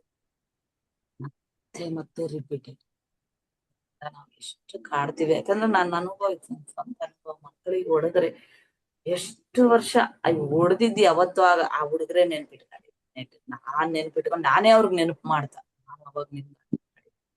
ಅವಾಗ ಕಳೆದು ಹೋಗಿರೋದನ್ನ ಎಷ್ಟು ಇದು ನನ್ಗಿವಾಗ ಗೊತ್ತಾಗ್ತಾ ಇದೆ. ಇದೆಲ್ಲ ಅಸೂಯೆಯ ಒಂದು ದೈತ್ಯ ರೂಪ ಅನ್ನೋದು ನಮ್ಗ್ ಗೊತ್ತಾಗಿಲ್ಲ. ಆದ್ರೆ ಅದರಿಂದ ಹೊರಗ್ ಬಂದಿದ್ದೀವಿ ಅಂತಲ್ಲ, ಎಷ್ಟೋ ಪ್ರಯತ್ನಗಳು ಮಾಡಿ ಹೊರಗ್ ಬಂದಿದ್ದಕ್ಕೆ ಈಗ ಇದನ್ನೇ ಈ ವಿಷಯವನ್ನ ಬಿಡಿಸಿ ಹೇಳ್ತಾ ಇರೋದು ಗೊತ್ತಾಗ್ತಾ ಇದೆ. ಅದಕ್ಕಷ್ಟು ನೆನಪು ಮಾಡ್ಕೊಳ್ಳೋದು, ಅಳದು ದುಃಖ ಪಡೋದು, ಅಳದು ದುಃಖ ಪಡೋದು. ನೋಡಿ, ಬಾಧೆಯನ್ನ ಅವ್ರು ಅವಾಗ ಪಟ್ರ ಬಾಧೆಯನ್ನ ಇವಾಗ ನಾವು ನೆನೆಸ್ಕೊಂತ ಬಾಧೆ ಪಡೋದು. ಈ ಬಾಧೆಯಾಗಿ ಗುರುತಿಸಿದೀವಿ ಅಂತ ಗುರುತಿಸ್ಕೊಂಡು ಆ ಬಾಧೆಯನ್ನ ಈಗ ನಾನು ಅನುಭವಿಸುತ್ತಾ, ನೋಡಿ ಅನುಭವಿಸೋದು ಹೆಂಗಿದೆ, ಯಾವಾಗಿಂದೋ ಇವಾಗ ಅನುಭವಿಸುತ್ತಾ ನನ್ನನ್ನ ನಾನೇ ಶಿಕ್ಷಿಸಿಕೊಳ್ಳುತ್ತಾ ಇರುತ್ತೇವೆ. ನೋಡಿ, ಶಿಕ್ಷೆ ಮಾಡ್ಕೊಂತ ಇದೀವಿ ಅಂತ ನಾವು ಅನ್ಕೊಂತ ಇದೀವಿ. ಆ ಶಿಕ್ಷೆ ಮಾಡ್ಕೊಂಡ್ರೆ ರೋಗವಾಸಿ ಆಗ್ಬೇಕು, ಅದು ಶಿಕ್ಷಣ ಆಗ್ಬೇಕು. ಶಿಕ್ಷೆ ಆಗ್ಲಿ ಶಿಕ್ಷಣ ಆಗ್ಲಿ, ಶಿಕ್ಷಣ ಆಗ್ಬೇಕು. ಶಿಕ್ಷೆ ಬಾಧೆ ಪಟ್ಟು ರೋಗಿ ಆಗಿಸ್ಬಾರ್ದು, ನಿರೋಗಿ ಆಗ್ಬೇಕು. ನೆನಪಿಟ್ಕೊಳ್ರಿ, ನಿರೋಗ ಆಗ್ಬೇಕು. ಹತ್ರೆ ನೆನೆಸಿ ಹತ್ರೆ ಎಲ್ಲೋ ಒಂದ್ ಕಡೆ ಹಬ್ಬ ಅಂತೀವಲ್ಲ, ಬ್ಲಾಕೇಜಸ್ ಆಗುತ್ತೆ. ಆ ಬ್ಲಾಕೇಜಸ್ ಮಾಡ್ಕೋಬಾರ್ದಿನ್ನ. ಇರೋ ಬ್ಲಾಕೇಜ್ಗಳಿಂದ ಹೊರಗೆ ಬರ್ಬೇಕು. ಚುಚ್ಚಿರುತ್ತಲ್ವಾ, ಚುಚ್ಚಿ ಮೊಳೆಗಳೆಲ್ಲ ತೂತಾಗ್ಬಿಟ್ಟಿದೆ. ಹಿಂಗೆ ಇದೆ ನೋಡ್ರಿ. ನಮ್ಗೆ ಇದು ಹೇಳ್ತಾ ನನ್ಗೆ ಸ್ಟೋರೀಸ್ ಎಲ್ಲ ನೆನಪಾಗ್ತಾ ಇದೆ. ಯಾಕಂದ್ರೆ ಇದು ಅನುಭವದ ಮಾತು. ಒಂದೊಂದ್ ಸತಿ ನಾವು ಬೈದಂಗೆಲ್ಲ ಬೋರ್ಡ್ಗೆ ಒಂದು ಮೊಳೆ ಚುಚ್ಚದಂಗೆ, ಹೌದಲ್ಲ? ಇವತ್ತು ನೀವೆಲ್ಲ ಪ್ರಾಕ್ಟೀಸ್ ಮಾಡ್ಬೇಕಿದು ಎಲ್ಲಾರು. ಒಂದೊಂದ್ ಸತಿ ನಾವೇನ ಅಂದ್ರು ಮೊಳೆಗಳು ಚುಚ್ಚಿದಂಗೆ. ಎಷ್ಟು ಮೊಳೆಗಳು ನಾವೇನ್ ಅಂದಿದೀವಿ, ಒಳಗ್ ಬಂದ್ರು ಮೊಳೆ ಚುಚ್ಚದಂಗೆ ಅಂದಿದೀವಿ. ಅಂದಿದ್ದೆಲ್ಲ ನಮ್ಗೆ ರಿಯಲೈಸ್ ಆಗ ಒಂದೊಂದ್ ಮೊಳೆ ತೆಗಿತಾ ಇದೀವಿ. ಯಾಕಂದ್ರೆ ರಿಯಲೈಸ್ ಆಗಿದೆ ನಮ್ಗೆ. ಇನ್ನ ಅದ್ರಿಂದ ಬಾಧೆ ಪಡೋದ್ ಬೇಡ. ಇನ್ನ ಯಾಕೆ ಹೋಗಿಲ್ಲ, ಇನ್ನ ಮೊಳೆ ಆದಲ್ಲ. ಚುಚ್ಚಿರೋ ಎಷ್ಟು ಚುಚ್ಚಿದೀವಿ ನೋಡ್ಕೊಳ್ರಿ, ಲಕ್ಷ ಚುಚ್ಚಿದೀವ ನೋಡ್, ನಮ್ಗೆ ಲೆಕ್ಕ ಇಲ್ಲ. ತೆಗಿದ ಸರಿ, ಎಲ್ಲ ತೆಗೆದ್ಬಿಟ್ವಿ, ಎಲ್ಲಾ ನಿರಾಳ ಮಾಡ್ಕೊಂಡ್ವಿ, ತೆಗ್ದಿದೀವಿ. ಆದ್ರೂ ಯಾಕೆ ಬಾಧೆ ಹೋಗ್ತಾ ಇಲ್ಲ? ಒಂದ್ಸತಿನಾದ್ರೂ ಆಲೋಚನೆ ಮಾಡ್ಕೊಂಡಿದ್ದೀರಿ ಯಾಕೆ ಬಾಧೆ ಹೋಗ್ತಾ ಇಲ್ಲ? ಇಲ್ಲ ಆನ್ಸರ್ ಮಾಡಕ್ ಬೇರೆ ಇಲ್ವೇ? ಪುಷ್ಪಕ್ಕನೇ ಮಾಡ್ಬೇಕು, ಯಾರು ಮಾಡೋರಿಲ್ಲ. ಇವಾಗ ನಾವು ಇದು ಮಾತಾಡ್ತಾ ಇದೀವಿ, ನಾನೇ ಅದಕ್ಕೆ ಸ್ಟೋರಿ ಹೇಳ್ತಾ ಹೋಗ್ತೀನಿ. ಯಾಕೆ ಅಂದ್ರೆ ಹೋಗ್ತಾ ಇಲ್ಲ ಅಂದ್ರೆ ಅಲ್ಲಿ ಮೊಳೆಗಳು ತೆಗ್ದಿದೀವಿ, ತೂತುಗಳಂಗೆ ಇದೆ ಅಲ್ವಾ? ತೂತುಗಳಂಗೆ ಇದೆ. ಆ ತೂತಿದೆ ಅಲ್ವಾ ಅಂತ ನಾವ್ ನೆನೆಸ್ಕೊಂಡ್ರೆ ಎಷ್ಟು ದುಃಖ ಆಗುತ್ತೆ. ಆ ತೂತನ್ನ ಹೆಂಗೆ ಮುಚ್ಚಾಕ್ತಾರ್ಲಿ? ತೂತನ್ನ ಮುಚ್ಚಾಕಕ್ ಆಗುತ್ತಾ? ಆಗಲ್ಲ. ಇದು ಕತೆ ಕೇಳಿದ ಮೇಲೆ ಇನ್ನ ಜಾಸ್ತಿ ಆಯ್ತು ನೋವು. ನೋಡ್ರಿ ಹೆಂಗಿದೆ. ಆದ್ರೆ ನಾನು ಈ ಕ್ಷಣ ಏನ್ ನಾನ್ ಮಾತಾಡ್ತಾ ಇದ್ದೀನಿ ನಿಮ್ಮ ಹತ್ರ, ನನ್ಗೆ ಅದ್ರ ನೋವಿಲ್ಲ. ಮೊದ್ಲಿತ್ತು ನನ್ಗೆ. ಅದಕ್ಕೆ ಈ ಸ್ಟೋರಿ ನನ್ಗೆ ಅಷ್ಟು ಕಾಡುತ್ತೆ. ನಿಮ್ಗೆ ಒಂದೇ ಮಾತಿನಲ್ಲಿ ಹೇಳಿದೀನಿ ಅಷ್ಟೇ. ಆ ತೂತುಗಳು ಕೂಡ ಮುಚ್ಚಬೇಕು ಅಂದ್ರೆ ಒಂದು ಸೆಲ್ಫ್ ಹೀಲಿಂಗ್ ನಲ್ಲಿ ಇದೆ. ಸೆಲ್ಫ್ ಹೀಲಿಂಗ್ ನಾವು ಮಾಡ್ಕೋಬೇಕು, ಅವಾಗೆ ಅದು ಸಾಧ್ಯ. ಆದ್ರೆ ಅದು ಸಾಧ್ಯ ಇಲ್ಲ ಅಂತ ಯಾರಾದ್ರೂ ಹೇಳಿ ಬಿಟ್ಬಿಟ್ರೆ ಅದ್ ಇನ್ನ ನಮ್ಗೆ ನೋವಾಗುತ್ತೆ. ನೋಡಿ, ಒಂದು ದಾರಿಗ್ ತಗೊಂಡ್ ಬಂದ್ ಬಿಟ್ಬಿಡ್ತಾರೆ ಅಲ್ಲಿ. ಆ ದಾರಿಗ್ ತಗೊಂಡ್ ಬಂದ್ ಬಿಟ್ಬಿಡೋದಲ್ಲ, ಅಲ್ಲಿ ಗಮ್ಯ ಇದೆ, ಹಿಂಗೋಗ್ರಿ ಅಂತ ಹೇಳ್ತಾ ಇದ್ದಾರೆ. ಗಮ್ಯದಲ್ಲಿ ನಿಮ್ಗೆ ಆನ್ಸರ್ಸ್ ಸಿಗ್ಬೇಕು. ಆ ಮೊಳೆ ತೆಗೆದ್ರೂನು ಸಹಿತ ತೂತಿದೆ. ಆ ತೂತಿನಿಂದ ನಾವ್ ಹೊರಗ್ ಬರ್ಬೇಕು, ಅದನ್ನ ಮುಚ್ಚಾಕ್ಬೇಕು ನೀಟಾಗಿ. ಅದಾಗಲ್ಲ ಅಂದ್ಗಳಿಗೆ ಮತ್ ಇನ್ನ ಬಾಧೆ ಜಾಸ್ತಿ ಆಗುತ್ತೆ, ನೋವುಗಳು ಜಾಸ್ತಿ. ಅದ್ ಎಲ್ಲದ್ರಿಂದ ಹೊರಗ್ ಬರ್ಬೇಕು. ಅದು ಕೂಡ ಕ್ಲಿಯರ್ ಆಗುತ್ತೆ ಅನ್ನೋದು ನಮಗ್ ಗೊತ್ತಾಗ್ಬೇಕು. ನಮ್ಮದ್ ನಾವೇ ಮಾಡ್ಕೋಬೇಕು. ಇಲ್ಲಿ ಯಾರು ಮಾಡೋರಿಲ್ಲ ಮಾಸ್ಟರ್ಸ್, ನಮ್ಮದು ನಾವೇ ಮಾಡ್ಕೋಬೇಕು. ಅದನ್ನ ಮಾಡೋದಕ್ಕೆ ಇವೆಲ್ಲ ಕಥೆಗಳು. ನೋಡಿ, ಈ ರೀತಿನಲ್ಲಿ ಬಾಧೆ ಈಗ ನಾನು ಅನುಭವಿಸ್ತಾ ನನ್ನನ್ನ ನಾನು ಶಿಕ್ಷಿಸಿಕೊಳ್ಳುತ್ತಾ ಇದ್ದೇನೆ ಅಲ್ವಾ? ಹೀಗೆ ಆಕೆ ಬಾಧೆ ನನ್ನ ಬಾಧೆಯಾಗಿ ನೆನಪು ಮಾಡಿಕೊಂಡು ಅದರ ಮೂಲಕ ನಾನು ನನ್ನೊಳಗಡೆ ಅಸೂಯೆ ಅನ್ನುವ ಒಂದು ರೋಗಕ್ಕೆ ಪ್ರಾಣ ಕೊಡ್ತಾ ಇದ್ದೀನಿ. ಒಂದು ಪ್ರಾಣಕ್ಕೆ ಒಂದು ಸಹಾಯ ಸಹಕಾರ, ಬೆಂಕಿಗೆ ತುಪ್ಪ ಹಾಕದಂಗೆ ಇನ್ನ ದಮ್ ಅಂತ ಇನ್ನ ಅದು ಜಾಸ್ತಿ ಆಗುತ್ತೆ. ನೋಡಿ, ಇದು ಈ ರೀತಿ ಅಸೂಯೆ ಅಂದ್ರೆ ನಾವು ಒಬ್ರನ್ನ ನೋಡಿ ತಡೆಯಕ್ ಆಗೋದಿಲ್ಲ ಅಂತ ಅನ್ಕೊತಾ ಇದೀವಿ. ನಮ್ಮನ್ ನೋಡೇ ನಾವ್ ಮಾಡೋದ್ ನೋಡೇ ನಮ್ಗೆ ತಡೆಯಕ್ ಆಗ್ತಾ ಇಲ್ಲ ಅನ್ನೋದು ಇವಾಗ ಗೊತ್ತಾಗ್ತಾ ಇದೆ. ಈ ರೋಗದಿಂದ ಆಕೆ ನನಗೆ ನೆನಪಿಗೆ ಬಂದಾಗೆಲ್ಲ ಯಪ್ಪ 1000 ಸತಿ ನೆನ್ಸ್ಕೊಂತಾರ ಮೊದ್ಲೇ ಪ್ರೀತಿ ಮಾಡ್ದವ್ರಲ್ಲ, ಇವ್ರ ಪ್ರೀತಿ ಮಾಡಿದಲ್ಲ ಇವ್ರನ್ನ ಪ್ರೀತಿ ಮಾಡ್ದವ್ರದ್ದು ಇದು ಕತೆ. ಈ ರೀತಿ ಅವ್ರು ಹೇಳ್ತಾ ಇದ್ದಾರೆ. ನೆನಪು ಮಾಡ್ಕೊಂಡಂಗೆಲ್ಲ, ಅಥವಾ ತಾಯಿ ಮಕ್ಕಳು ಮತ್ತೆ ನಾವು ಮಾಡಿಲ್ವಾ ಮಕ್ಕಳಿಗೆ, ಅವ್ರ ಮಕ್ಕಳು ನಮಗ್ ಮಾಡಿಲ್ವಾ? ಹೌದಲ್ಲ? ಮತ್ತೆ ಇದು ಹೆಂಗೆ ನೋಡಿ. ಇದು ಒಂದು ರೋಗದಿಂದ ನೆನಪಿಗೆ ಬಂದಾಗೆಲ್ಲ, ನಾವು ಗುರ್ತು ಮಾಡ್ಕೊಂಡಾಗೆಲ್ಲ ಅಸೂಯೆ ಹೆಚ್ಚಾಗ್ತಾ ಹೋಗುತ್ತೆ. ಯಾರಾದ್ರೂ ಅದ್ ನೆನಪು ಮಾಡಿದ್ರು ಸಾಕು ಮತ್ತೆ ಅಳೋದು. ಮತ್ತೆ ನೆನಪು ಮಾಡ್ದಂಗೆಲ್ಲ ಅಸೂಯೆ ಜಾಸ್ತಿ ಆಗೋದು. ಆಕೆಯಿಂದ ಅಸೂಯೆಯಿಂದ ನನ್ನನ್ನು ನಾನೇ ಬಾಧೆ ಪಟ್ಕೊಂತ ಇರ್ತಕ್ಕಂಥದ್ದು. ಹೀಗೆ ನನ್ನನ್ನು ನಾನು ಹೀಗೆ ಶಿಕ್ಷಿಸಿಕೊಳ್ಳುವುದರ ಮೂಲಕ, ಶಿಕ್ಷೆ ಮಾಡ್ಕೊಂತ ಇರೋದ್ರ ಮೂಲಕ ನನ್ನನ್ನು ನಾನು ಕ್ಷಮಿಸ್ಕೊಂತ ಇದ್ದೀನಿ ಅಂತ ನಾವ್ ಅನ್ಕೊಂಡು ಅನ್ನುವ ಭ್ರಮೆನಲ್ಲಿ ನಾವಿದ್ದೀವಿ ನೋಡಿ. ಇಲ್ಲಿ ಭ್ರಮೆ.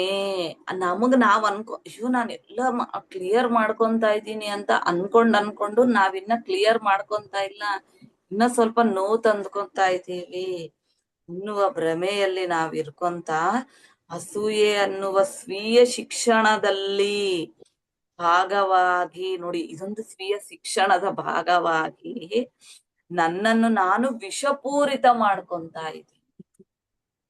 ಈ ಭ್ರಮಾರಸ ಹೋಗಿ ಬ್ರಹ್ಮವಿದ್ಯೆ ಆಗಬೇಕು ಅಂದ್ರೆ ಬ್ರಹ್ಮವಿದ್ಯೆಯ ಮೂಲಕ ಆ ಭ್ರಮಾರಸಗಳನ್ನೋದು ತೊಲಗತಕ್ಕಂಥದ್ದು. ಭ್ರಮಾರಸ ನೋಡಿ, ಭ್ರಮೆ ಅನ್ನೋದು ಮನಸ್ಸು, ಬ್ರಹ್ಮ ಅನ್ನೋದು ನಾನು, ಆತ್ಮವೇ ಪರಬ್ರಹ್ಮ ಬಗ್ಗೆ ನಾನು ತಿಳ್ಕೊಳ್ಳೋದು. ನೋಡಿದ್ರಾ?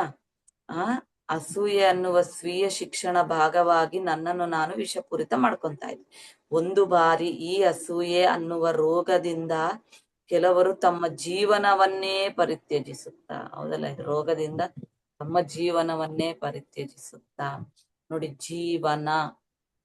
ಜೀವನ ಅಂದ್ರೆ ಒಳಗಿಂದು, ಆಕ್ಚುಲಿ ಹೊರಗಿಂದಲ್ಲ. ಜೀವನ ಒಳಗಿಂದು. ಒಳಗೆ ಚೆನ್ನಾಗಿದ್ರೆ ಹೊರಗಡೆ ಚೆನ್ನಾಗಿ, ಒಳಗಡೆ ಚೆನ್ನಾಗಿಲ್ಲ ಅಂದ್ರೆ ಹೊರಗೂ ಚೆನ್ನಾಗಿರುತ್ತೆ. ಅದಕ್ಕೆ ಯೋಗಕ್ಷೇಮಂ ವಹಾಮ್ಯಹಂ.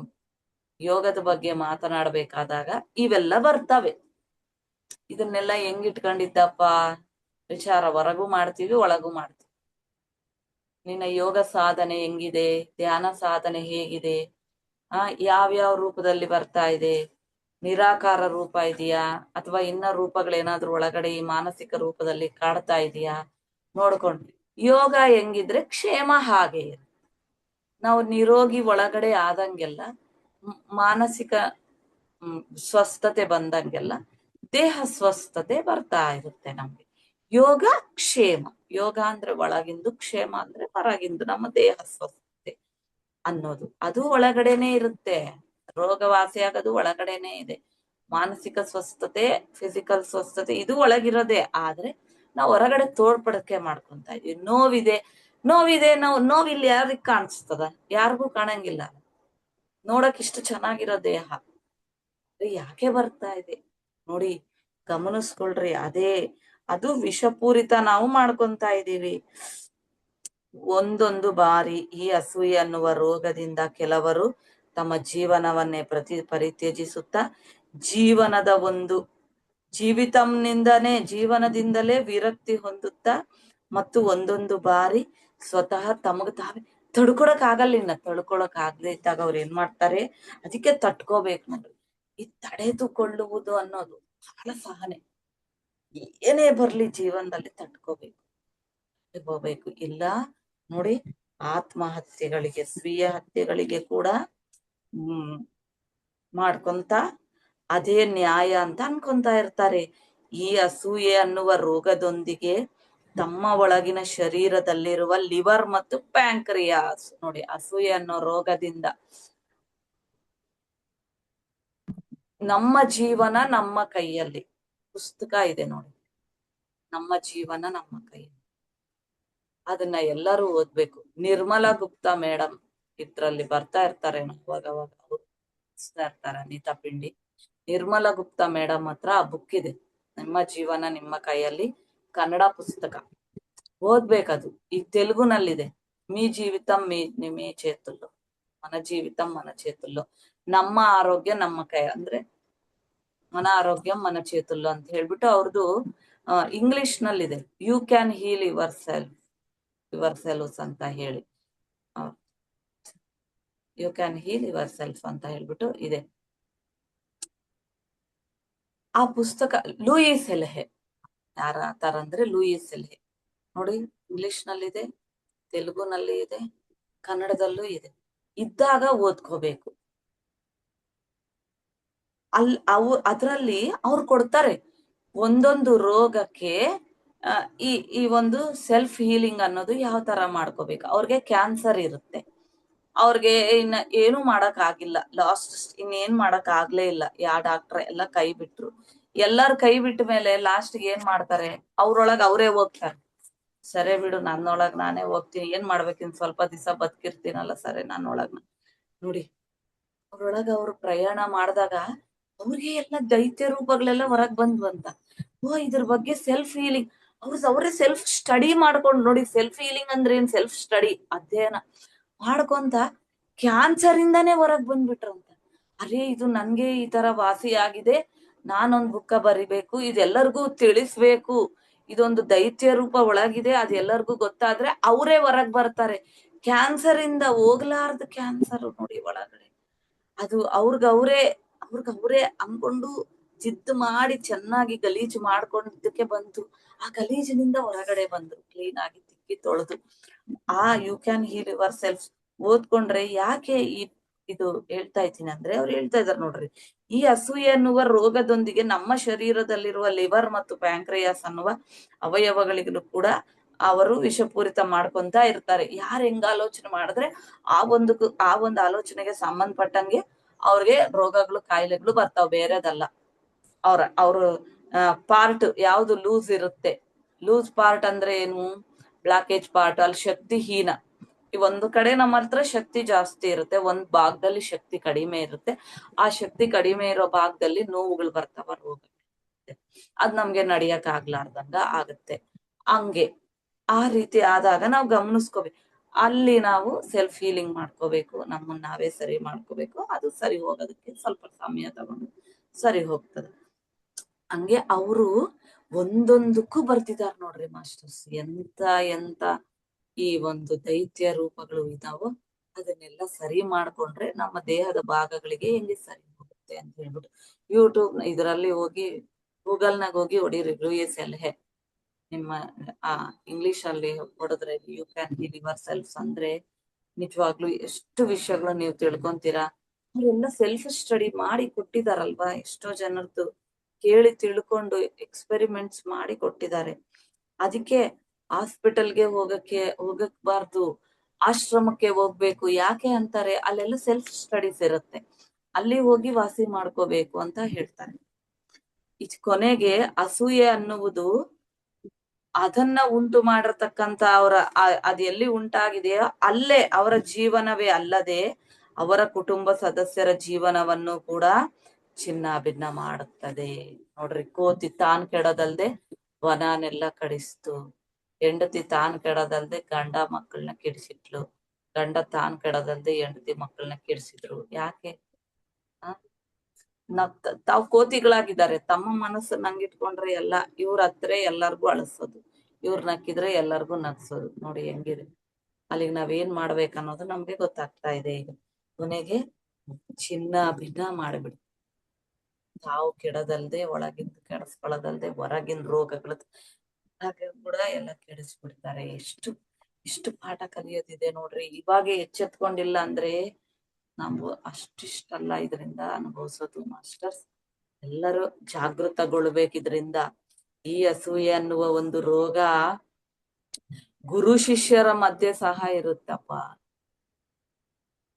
ಗುರು ಶಿಷ್ಯರ ಮಧ್ಯೆ ಸಹ ಇರುತ್ತೆ, ಗಂಡ ಹೆಂಡತಿ ಮಧ್ಯೆ ಇರಬಹುದು, ಸ್ನೇಹಿತರ ಮಧ್ಯೆ ಇರಬಹುದು, ತಾಯಿ ತಂದೆಗಳ ಮಧ್ಯೆ ಇರಬಹುದು, ಮಕ್ಕಳ ಮಧ್ಯೆ ಇರಬಹುದು, ತಾಯಿ ತಂದೆಗಳು ಮಕ್ಕಳು ಮಕ್ಕಳ ಮಧ್ಯೆ ಇರಬಹುದು, ಅಥವಾ ಯಜಮಾನಿ ಮತ್ತು ಉದ್ಯೋಗಿಗಳ ಮಧ್ಯೆ ಇರಬಹುದು. ಯಾರ ಮಧ್ಯೆ ಇದ್ದರೂ ಸರೆ ಅದರ ಒಂದು ಮಾಡುವ ಕೆಲಸ ವಿಧಾನ ಮಾತ್ರ ಹೀಗೇನೆ ಇರುತ್ತದೆ. ಇದೆಲ್ಲ ಇವ್ರ ಮಧ್ಯೆ ಅನ್ಕಂತ ಎಲ್ಲ ಒಳಗಿರ್ತಾವ. ಹೆಂಗದ ನೋಡಿ. ಹಾಗಾಗಿ ಅಸೂಯೆಯ ಒಂದು ಪರಮಾರ್ಥ ನಿಮ್ಮನ್ನು ನೀವು ಶಿಕ್ಷಿಸಿಕೊಳ್ಳುವ ಹಾಗೆ ಮಾಡಿ ನೋಡಿ, ನಿಮ್ಮನ್ನ ನೀವು ಶಿಕ್ಷಿಸಿಕೊಳ್ಳುವ ಹಾಗೆ ಮಾಡಿ ಭವಿಷ್ಯತ್ತಿನಲ್ಲಿ ಮತ್ತೊಂದು ಅಸೂಯೆಗೆ ಬೀಜ ಹಾಕುವ ಚರ್ಯೆಯಾಗಿ ಗುರುತಿಸಬೇಕು. ಅಯ್ಯಮ್ಮ ನೋಡಿ, ಭವಿಷ್ಯತ್ತಿನಲ್ಲಿ ನೀವು ನಿಮ್ಮನ್ನ ಶಿಕ್ಷೆ ಮಾಡ್ಕೊಂತ ಅಸೂಯೆಯ ಒಂದು ಪರಮಾರ್ಥ ನೋಡಿ, ಪರಮಾರ್ಥ ಅಂತ ಹೆಸರಿಟ್ಟು ಬಿಟ್ರ. ಪರಮಾರ್ಥ ಅಂದ್ರೆ ಯಾವ್ದಕ್ಕೋ ಇಡ್ಬೇಕಾದ್ರೆ ಇದ್ರಲ್ಲಿ ನಿಜವಾಗ್ಲೂ ಪರಮಾರ್ಥನೇ ಇದೆ. ಬೇಕಿಲ್ಲಾರ್ದು ಹೋದ್ರೆ ಏನ್ ಬೇಕೋ ಅದಿರುತ್ತೆ ನೋಡಿ. ಎಷ್ಟು ಚೆನ್ನಾಗಿದೆ ಪದಗಳನ್ನ ಬಳಸ್ತಕ್ಕಂಥದ್ದು, ಎಷ್ಟು ಚೆನ್ನಾಗಿದೆ.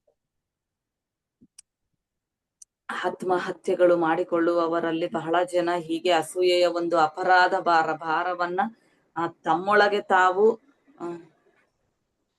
ಭಾರವನ್ನ ಹೊತ್ತುಕೊಳ್ಳಾರ್ದೆ ತಮ್ಮನ್ನ ತಾವು ಹಿಂಸಿಸಿಕೊಳ್ಳುವ ಆ ಒಂದು ಶಾಖೆಗೆ ಸೇರಿರ್ತಾರೆ.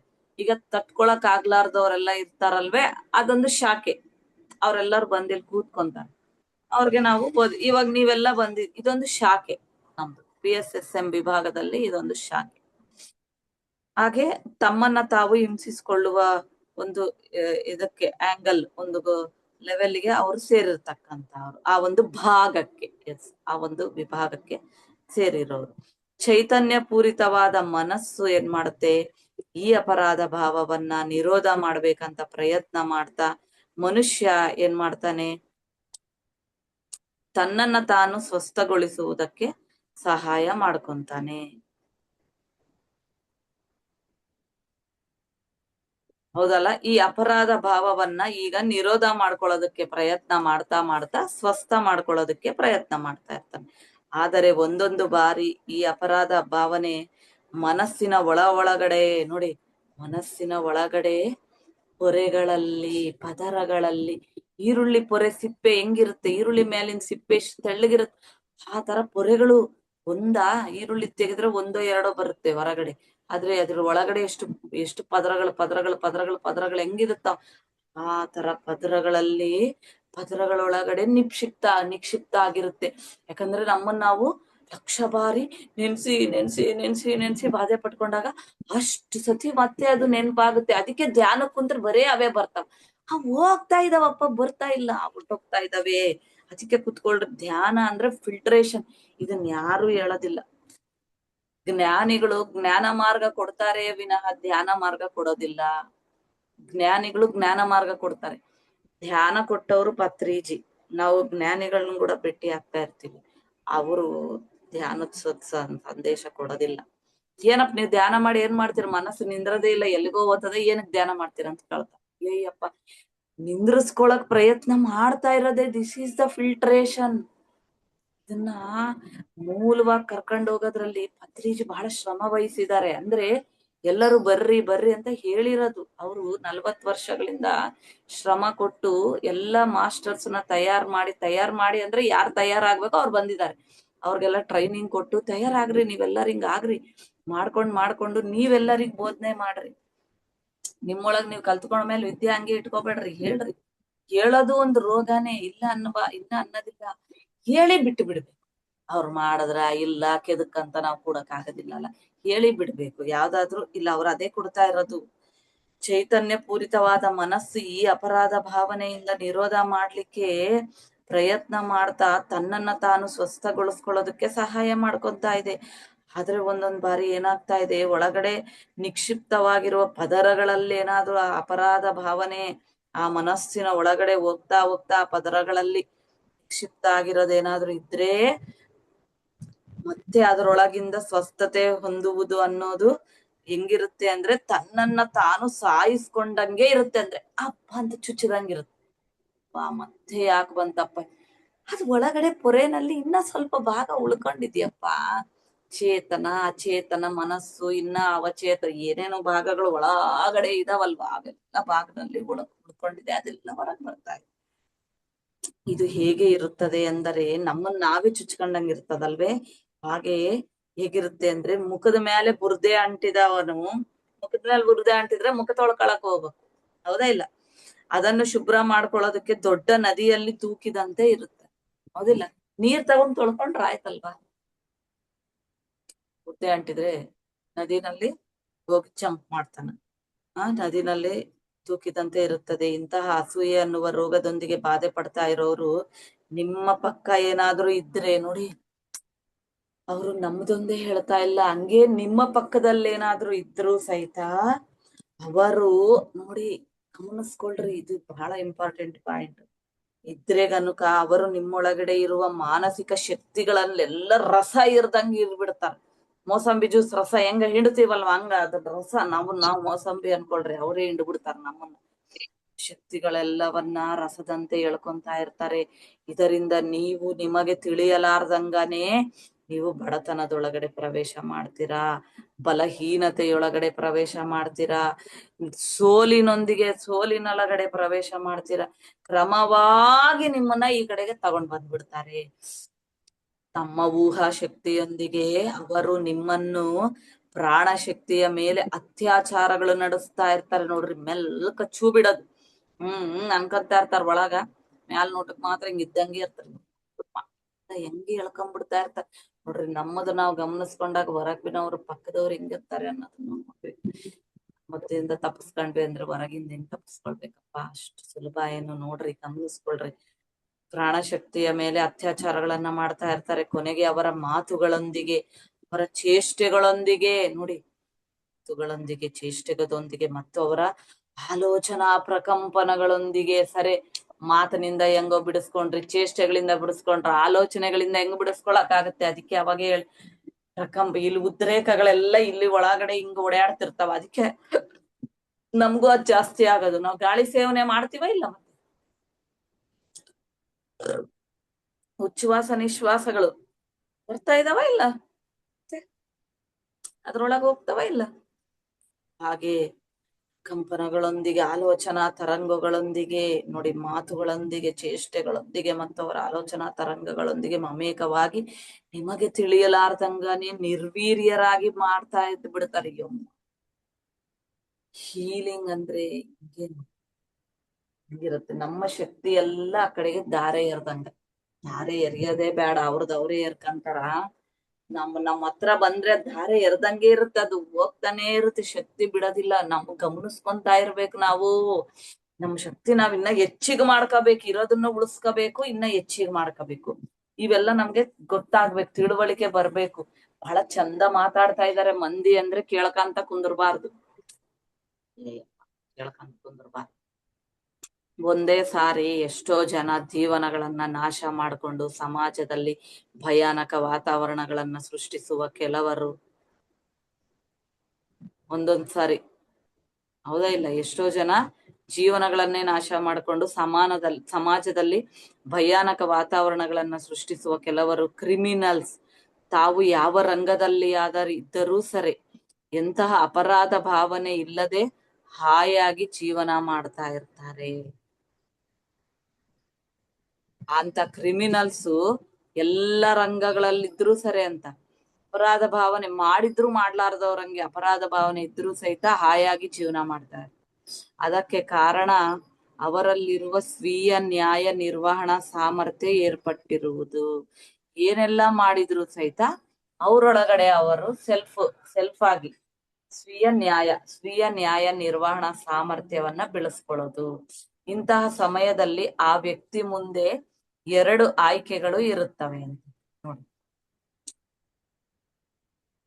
2 ఆಯ್ಕೆಗಳು యావిರುತ್ತೆ? స్వీయ శిక్షలను పెంచుకోవడమా, సమాజ సేవకు తనకు తాను అంకితం చేసుకోవడమా. ಅಂದ್ರೆ ಇಲ್ಲಿ 2 ಇದಾವ ಆ ವ್ಯಕ್ತಿ ಮುಂದೆ. ಅವನು ಸರ್ ಮಾಡ್ಕೋಬೇಕು, ನಮ್ಮನ್ನ ನಾವು ಸರ್ ಮಾಡ್ಕೊಂತ ಇರ್ಬೇಕಲ್ವಾ. 2 ಆಯ್ಕೆ, ನಮ್ಮನ್ನ ನಾವೇ ಅಂತ ಇಲ್ಲಿ ಇಟ್ಕೋಬೇಕು ಯಾವಾಗ್ಲೂ. ಸ್ವೀಯ ಶಿಕ್ಷೆಗಳನ್ನು ನಮಗ್ ನಾವೇ ಶಿಕ್ಷೆಗಳನ್ನ ಬೆಳೆಸ್ಕೊಳ್ಳೋದು, ನಮಗ್ ನಾವೇ ಶಿಕ್ಷೆ ಹಾಕೊಂಡು ಬೆಳೆಯೋದ. ಸಮಾಜ ಸೇವೆಗೆ ತನ್ನನ್ನು ತಾನು ಅಂಕಿತ ಮಾಡ್ಕೊಳ್ಳೋದು, ಸಮಾಜ ಸೇವೆಗೆ ತನ್ನನ್ನು ತಾನು ಅಂಕಿತ ಮಾಡ್ಕೊಳ್ಳೋದು. ನೋಡುವುದಕ್ಕೆ 2ನೇದೇ ಆಯ್ಕೆ ಸರಿಯಾಗಿರೋದು ಅನಿಸಿದರೂ ಸಹ ಅದಕ್ಕೆ ಮತ್ತೆ ಮತ್ತೆ ಆತನ ಅಂತರಂಗದಲ್ಲಿ ಸಮೂಲವಾಗಿ ಪ್ರಕ್ಷಾಳನೆ కావలసిన అవసరం ఎంతైనా ఉంది ನೋಡಿ. ಹೊರಗಡೆ ನಾವು ಎಲ್ಲರಿಗೂ ಸಹಾಯ ಮಾಡ್ತೀವಿ, ಅದರಿಂದ ಕಳ್ಕೊಳ್ಳೋಣ ಅಂತ ಪ್ರಯತ್ನ ಪಟ್ರು ಅದೇ ಈಸಿ ಅಲ್ವಾ, ಒಬ್ರಿಗೆ ಹೆಲ್ಪ್ ಮಾಡೋಣ ಬಿಡು ಸಹಾಯ. ಇಷ್ಟು ಸಹಾಯ ಮಾಡ್ತಾ ಇದ್ರು ಸಹಿತ ಒಳಗಡೆ ಅದು ಬರ್ತಾ ಇದ್ದಾಗ ಸೆಲ್ಫ್ ಹೀಲಿಂಗ್ ಕೂಡ ಬಹಳ ಇಂಪಾರ್ಟೆಂಟ್ ಅಂತ ಇಲ್ಲಿ ಅವರು ನಮ್ಗೆ ತಿಳಿಸ್ಕೊಡ್ತಾ ಇರೋದು. ಎಷ್ಟಾದ್ರೂ ಇದೆ ಆ ಅವಸರ ಅಂತ ಹೇಳಿ. ಇಲ್ಲದೆ ಇದ್ದರೆ ಗತದಲ್ಲಿ ನಡೆದ ಘಟನೆಗಳು ನೆನಪಿಗೆ ಬಂದಾಗಲೆಲ್ಲ ನೋಡಿ, ಗತದಲ್ಲಿ ನಡೆದ ಘಟನೆಗಳು ನೆನಪಿಗೆ ಬಂದಾಗಲೆಲ್ಲ ಅವರಲ್ಲಿ ಅನೇಕ ಅಸೌಕರ್ಯಗಳು, ಹೌದಲ್ಲ, ಎಷ್ಟು ನೆನಪಿಗೆ ಬಂದ್ರೆ ಸಾಕು ಅಸೌಕರ್ಯಗಳು ಏರ್ಪಡುತ್ತಾ ಇರುತ್ತವೆ.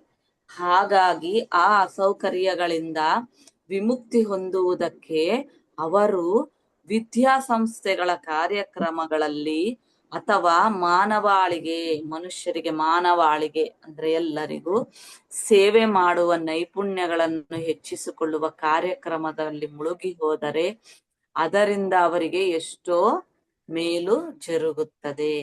ಹೀಗೆ ತ್ಯಾಗ ಬುದ್ಧಿಯೊಂದಿಗೆ ಮಾಡುವ ಸೇವಾ ಕಾರ್ಯಕ್ರಮಗಳಲ್ಲಿ ಮನುಷ್ಯನಲ್ಲಿ ಇರುವ ತಿರುಗಿ ಬರುವ ಗುಣ ಸಂಪತ್ತನ್ನು ಹೆಚ್ಚಿಗೆ ಮಾಡ್ಕೊಳುತ್ತೆ ನೋಡಿ. ಅದ್ರಲ್ಲಿ ಇರ್ತಾ ಏನಾಗುತ್ತೆ ಅಂದ್ರೆ ಇದನ್ನೆಲ್ಲ ಕಡಿಮೆ ಮಾಡ್ಕೊಳ್ಳೋದಕ್ಕೆ ಅವರ ಪ್ರಯತ್ನ ಎಲ್ಲ ಮಾಡ್ತಾ ಇದ್ದಾರೆ. ಅಂದ್ರೆ ಇನ್ನೊಂದು ಯಾವುದೋ ಒಂದು ಕಾರ್ಯದಲ್ಲಿ ತೊಡಗಿಸ್ಕೊಂತಾ ಇದ್ದಾರೆ.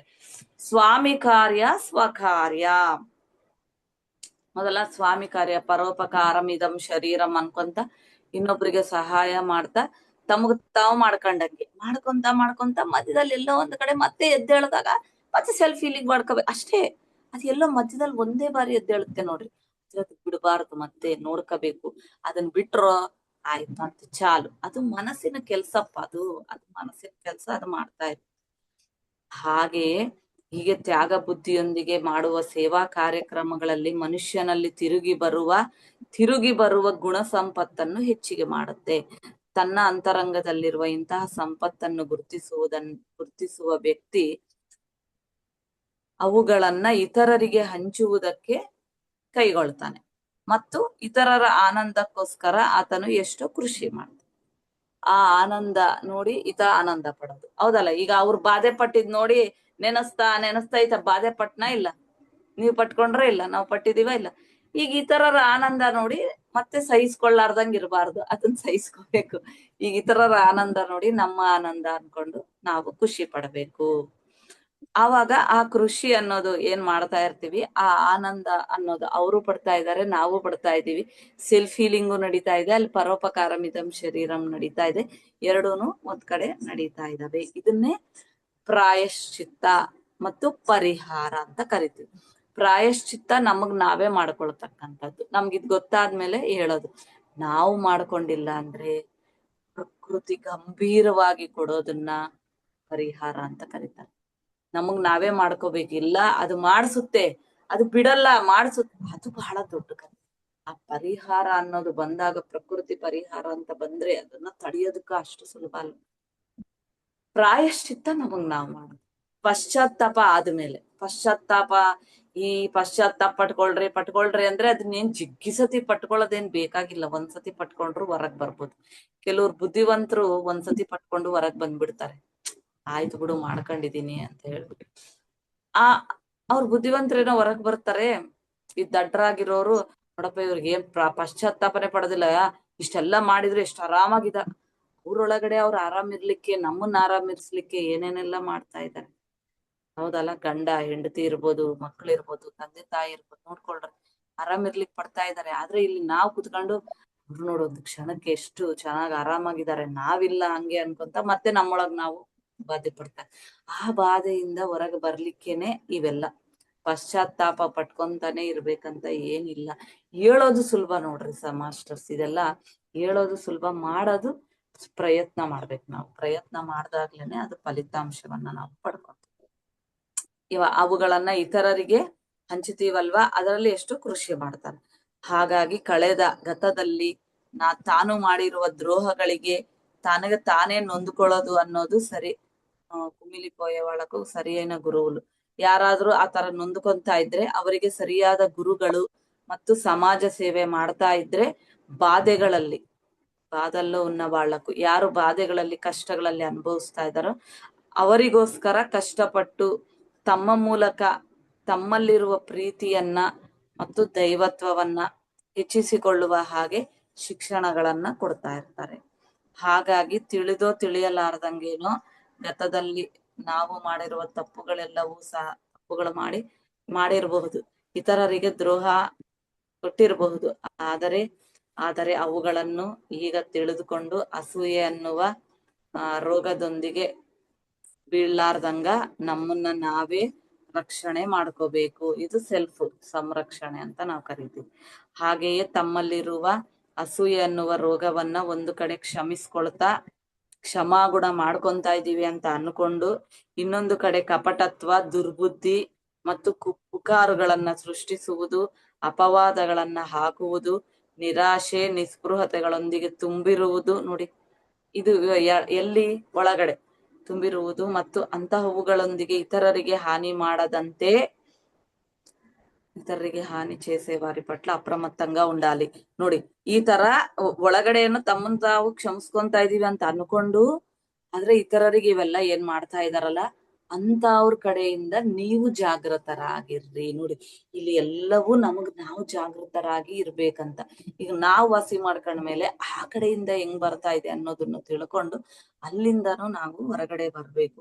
ಅಪ್ರಮತ್ತತೆ ಆಗಿ ಇರ್ಬೇಕು. ಧ್ಯಾನದ ಮೂಲಕ ತಮ್ಮ ಪೂರ್ಣಾತ್ಮನೊಂದಿಗೆ ಅನುಸಂಧಾನ ಆಗ್ತಾ ಇರೋರು ಯಾವಾಗ್ಲೂನು ಅಸೂಯ ಪರರಿಗೆ ದೂರರಾಗಿ ಇರ್ತಾರೆ.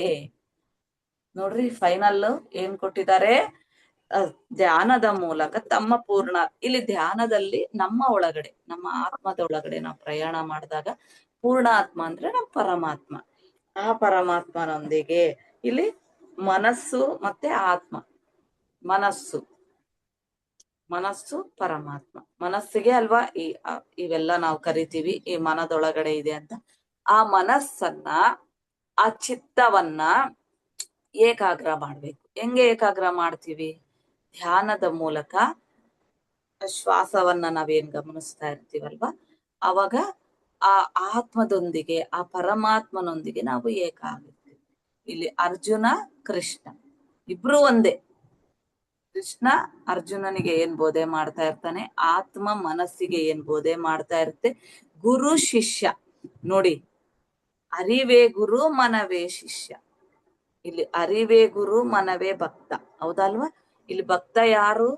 ಒಳಗಡೆನೆ ಸ್ವಸ್ವರೂಪಾನುಸಂಧಾನಂ ಭಕ್ತಿ ರೀತ್ಯ ವಿಧೀಯತೆ. ನಮ್ಮೊಳಗಡೆ ನಾವು ಪ್ರಯಾಣ ಮಾಡೋದು ಇದೇ ಅರಿವೇ ಗುರು ಮನವೇ ಶಿಷ್ಯ. ಇಲ್ಲ ಅದಾಗುತ್ತೆ ಅನುಸಂಧಾನ ಆದಾಗ ನೀವು ಮಾಡ್ಕೊಂತ ಈ ಅಸೂಯ ಪರರಿಗೆ ದೂರವಾಗಿ ಇರ್ತೀರಾ ಅಂತ ಹೇಳ್ತಾರೆ. ಇದು ಆಂಗ್ಲದ ಮೂಲ, ಅಬ್ಸೆಷನ್ ಅಂಡ್ ಪೊಸೆಷನ್ ಅನ್ನೋದು. ಇದು ತೆಲುಗುಗೆ ಟ್ರಾನ್ಸ್ಲೇಟ್ ಮಾಡ್ಕೊಟ್ಟಿರೋರು ಟಿ ವಾಣಿ ಅಂತ ಹೇಳ್ಬಿಟ್ಟು. ಇದು ನೋಡಿ ಎಷ್ಟು ವಿಷಯಗಳು, ಇದು ಸ್ವೀಯ ಜ್ಞಾನ ಮತ್ತು ಈ ಪುಸ್ತಕ ಜ್ಞಾನ ಎರಡೂ ನಮ್ಗೆ ಹೊರಗಡೆ ಬಂದಿದೆ. ಈ ಒಂದು ಅದ್ಭುತ ಅವಕಾಶಕ್ಕೆ ನಮ್ಮೆಲ್ಲರಿಗೂ ಕೃತಜ್ಞತೆಗಳು. PCSB ತಂಡಕ್ಕೆ ಕೃತಜ್ಞತೆ. Thank you madam, thank you. ಇಷ್ಟು ಹೊತ್ತು 1 ಗಂಟೆಗಳ ಕಾಲ ಅಸೂಯೆಯ ದೈತ್ಯ ರೂಪ ಅನ್ನೋದರ ಬಗ್ಗೆ ಸವಿಸ್ತಾರವಾಗಿ ಒಂದು ಈ ಕಾರ್ಯಕ್ರಮವನ್ನು ನಡೆಸಿಕೊಟ್ಟ ನಿಮಗೆ ಪಿರಮಿಡ್ ಕಾಲ್ ಸರ್ವಿಸ್ ಕಡೆಯಿಂದ ಹಾಗೂ ನಮ್ಮ ಎಲ್ಲರ ವೀಕ್ಷಕರ ಕಡೆಯಿಂದ ಅನಂತ ಧನ್ಯವಾದಗಳನ್ನು ಸಲ್ಲಿಸುತ್ತೇನೆ. ಮಾಸ್ಟರ್ಸ್, ಇಷ್ಟು ಹೊತ್ತು ಧ್ಯಾನ ಅಂದ್ರೆ ಏನು, ಸತ್ಸಂಗ ಅಂದ್ರೆ ಏನು, ಎಕ್ಸಿಬಿಷನ್ ಅಂದ್ರೆ ಏನು, ನಾವು ಯಾವ ರೀತಿ ಹೊರಗಡೆ ಎಲ್ಲವನ್ನು ನೋಡಿ ಅದನ್ನ ಒಳಗಡೆ ಹಾಕೊಂಡು ಮತ್ತೆ ಅದನ್ನ ಹೊರ ಚೆಲ್ಲುತ್ತೇವೆ, ಯಾವ ರೀತಿ ನಾವು ಅಸೂಯೆಯನ್ನ ಸ್ವೀಕಾರ ಮಾಡ್ತೀವಿ, ಅಸೂಯೆಯ ರೋಗ ಅಂದ್ರೆ ಏನು, ನಮಗೆ ಕಾಯಿಲೆಗಳು ಬಂದಾಗ ನಾವು ಆಸ್ಪತ್ರೆಗಳನ್ನ ಸೇರಿದಲ್ಲ ಆಶ್ರಮವನ್ನ ಸೇರ್ಬೇಕು, ನಮ್ಮೊಳಗಡೆ ನಾವು ಇಳಿಬೇಕು, ನಮ್ಮನ್ನ ನಾವು ಅರ್ಥ ಮಾಡ್ಕೊಬೇಕು. ನಮ್ಮೊಳಗಡೆ ನಾವು ಯಾವಾಗ ಆಳವಾಗಿ ಇಳಿದು ನಮ್ಮನ್ನ ನಾವು ಅರ್ಥ ಮಾಡಿಕೊಳ್ಳುತ್ತೇವೆಯೋ ಆಗ ಎಲ್ಲವೂ ಸಹ ನಮಗೆ ಲಭ್ಯವಾಗುತ್ತದೆ. ನಮ್ಮ ಎಂತಹ ಕಾಯಿಲೆನೇ ಇರಬಹುದು, ಯಾವುದೇ ದುಃಖ ಇರಬಹುದು, ಯಾವುದೇ ಸಮಸ್ಯೆ ಇರ್ಬೋದು, ನಮ್ಮನ್ನು ನಾವು ಸಂಪೂರ್ಣವಾಗಿ ಅರಿತುಕೊಂಡಾಗ ಖಂಡಿತವಾಗಿಯೂ ನಮಗೆ ಪರಿಹಾರ ಅನ್ನೋದು ಸಿಕ್ಕುತ್ತದೆ. ಅದೆಲ್ಲದಕ್ಕೂ ಮೂಲ ಕಾರಣ ಧ್ಯಾನ. ಹಲವಾರು ಜ್ಞಾನಿಗಳು ನಮಗೆ ಜ್ಞಾನವನ್ನ ಬೋಧನೆ ಮಾಡುತ್ತಾರೆ ಹೊರತು ಧ್ಯಾನವನ್ನ ಹೇಳಿಕೊಡುವುದಿಲ್ಲ. ಧ್ಯಾನ ಅನ್ನುವ 2 ಅಕ್ಷರಗಳನ್ನು, ಆ ಧ್ಯಾನದ ಒಂದು ಶಕ್ತಿಯನ್ನ ನಮಗೆ ಆಳವಾಗಿ ತಿಳಿಸಿಕೊಂಡಂತ ಏಕೈಕ ಯೋಗಿ ಅಂದರೆ ನಮ್ಮ ಎಲ್ಲರ ಆತ್ಮೀಯ ಗುರುಗಳಾಗಿರುವಂತಹ ಬ್ರಹ್ಮರ್ಷಿ ಪಿತಾಮಹ ಡಾಕ್ಟರ್ ಸುಭಾಷ್ ಪತ್ರಿಜಿಯವರು. 40 ವರ್ಷಗಳಿಂದ ಅವರು ಧ್ಯಾನ ಧ್ಯಾನ ಧ್ಯಾನ ಧ್ಯಾನ ಎನ್ನುವ ಒಂದು ಪದವನ್ನ ಬಳಸಿ ನಮ್ಮೆಲ್ಲರನ್ನು ಆ ಧ್ಯಾನ ಅನ್ನೋ ಒಂದು ಮಾರ್ಗಕ್ಕೆ ಕರೆದುಕೊಂಡು ಬಂದು, ಧ್ಯಾನ ಮಾಡಿದ್ರೆ ಜ್ಞಾನ ಖಂಡಿತವಾಗಿಯೂ ಸಿಗುತ್ತೆ. ಆದ್ರೆ ಬರೀ ಜ್ಞಾನ ತಿಳ್ಕೊಂಡ್ರೆ ಧ್ಯಾನಕ್ಕೆ ಹೋಗಕ್ ಸಾಧ್ಯ ಇಲ್ಲ. ನಾವು ಧ್ಯಾನ ಮಾಡಿದ್ಮೇಲೆ ನೆಕ್ಸ್ಟ್ ಸ್ಟೆಪ್ ಜ್ಞಾನ ಬಂದೇ ಬರುತ್ತೆ. ಸೊ ನಮ್ಗೆ ಜ್ಞಾನದ ಬಗ್ಗೆ ಹಲವಾರು ಜ್ಞಾನಿಗಳು ತಿಳಿಸ್ಕೊಡ್ಬೋದು, ಆದ್ರೆ ಧ್ಯಾನದ ಬಗ್ಗೆ ನಮ್ಗೆ ಆಳವಾಗಿ ಸರಿಯಾದ ರೀತಿಯನ್ನ ತಿಳಿಸಿಕೊಟ್ಟಂತ ಏಕೈಕ ಮಹಾನ್ ಯೋಗಿ ಅಂದರೆ ಅವರು ನಮ್ಮ ಸುಭಾಷ್ ಪತ್ರಿಜಿ ಗುರುಗಳು ಅನ್ನೋದನ್ನ ತುಂಬಾ ಮನದಟ್ಟಾಗುವಂತೆ ತಿಳಿಸ್ಕೊಟ್ಟಿರ್ತಾರೆ. ಮತ್ತು ನೀ ಜೀವಿತಂ ನೀ ಚೇತಿಲೋ ಅನ್ನುವ ಒಂದು ಪುಸ್ತಕವನ್ನ ಓದಿದಾಗ ನಿಮಗೆ ಅದರಲ್ಲಿ ನಮ್ಮ ಜೀವನವನ್ನು ನಾವು ಯಾವ ರೀತಿ ರೂಪಿಸಿಕೊಳ್ಳಬೇಕು ಅನ್ನೋದರ ಬಗ್ಗೆ ನಿರ್ಮಲಾ ಗುಪ್ತಾ ಅವರು ಮಾಡಿದ್ದಾರೆ. ಬೇಕಾದರೆ ಅದನ್ನ ನೀವು ನೋಡಿ ತಿಳ್ಕೊಬೋದಂತ ಒಂದು ವಿಷಯವನ್ನು ಸಹ ನಮಗೆ ತಿಳಿಸ್ಕೊಟ್ಟಿರ್ತಾರೆ. ಮೇಡಮ್, ನೀ ಜೀವಿತಂ ನೀ ಚೇತಿಲ ಅನ್ನೋದು ಬ್ರಹ್ಮರ್ಷಿ ಪಿತಾಮಹ ಸುಭಾಷ್ ಪತ್ರಿಜಿ ಅವ್ರು ಬರ್ದಿರೋದ ಮೇಡಮ್? ಅದು ಅಲ್ಲ, ಅದು ಇದು ಯಾವ್ದಮ್ಮ, ಲೂಯಿಸ್ ಎಲ್ಹೆ ಅವ್ರದ್ದು. ತೆಲುಗುನಲ್ಲಿ ಇದೆಯಾ? ತೆಲುಗುನಲ್ಲಿದೆ. ಹಾ, ಓಕೆ. ತೆಲುಗುನಲ್ಲಿ ತರ್ಸ್ಕೋಬಹುದು ಬುಕ್ಸ್. ಇಲ್ಲಿನೂ ಮಾರ್ತಿರ್ತಾರಲ್ಲ, ಕಡ್ತಾಲ್ನಲ್ಲಿ ಹೋದಾಗ ನಾವ್ ಎಲ್ಲ ಕಡೆ ತೆಲುಗು ಸ್ಟಾಲ್ ಇತ್ತು ಅಂದ್ರೆ ಇರುತ್ತೆ. Okay okay.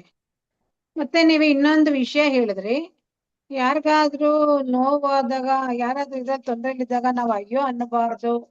ಹಾ, ಅಯ್ಯೋ ಸಂತೋಷ ಅನ್ಬಾರ್ದು, ಇದ್ದಾಗ ಅಯ್ಯೋ ಸಂತೋಷವನ್ನ ಅನ್ಬಾರ್ದು, ಹೇಳ್ಬೇಕಷ್ಟೇ.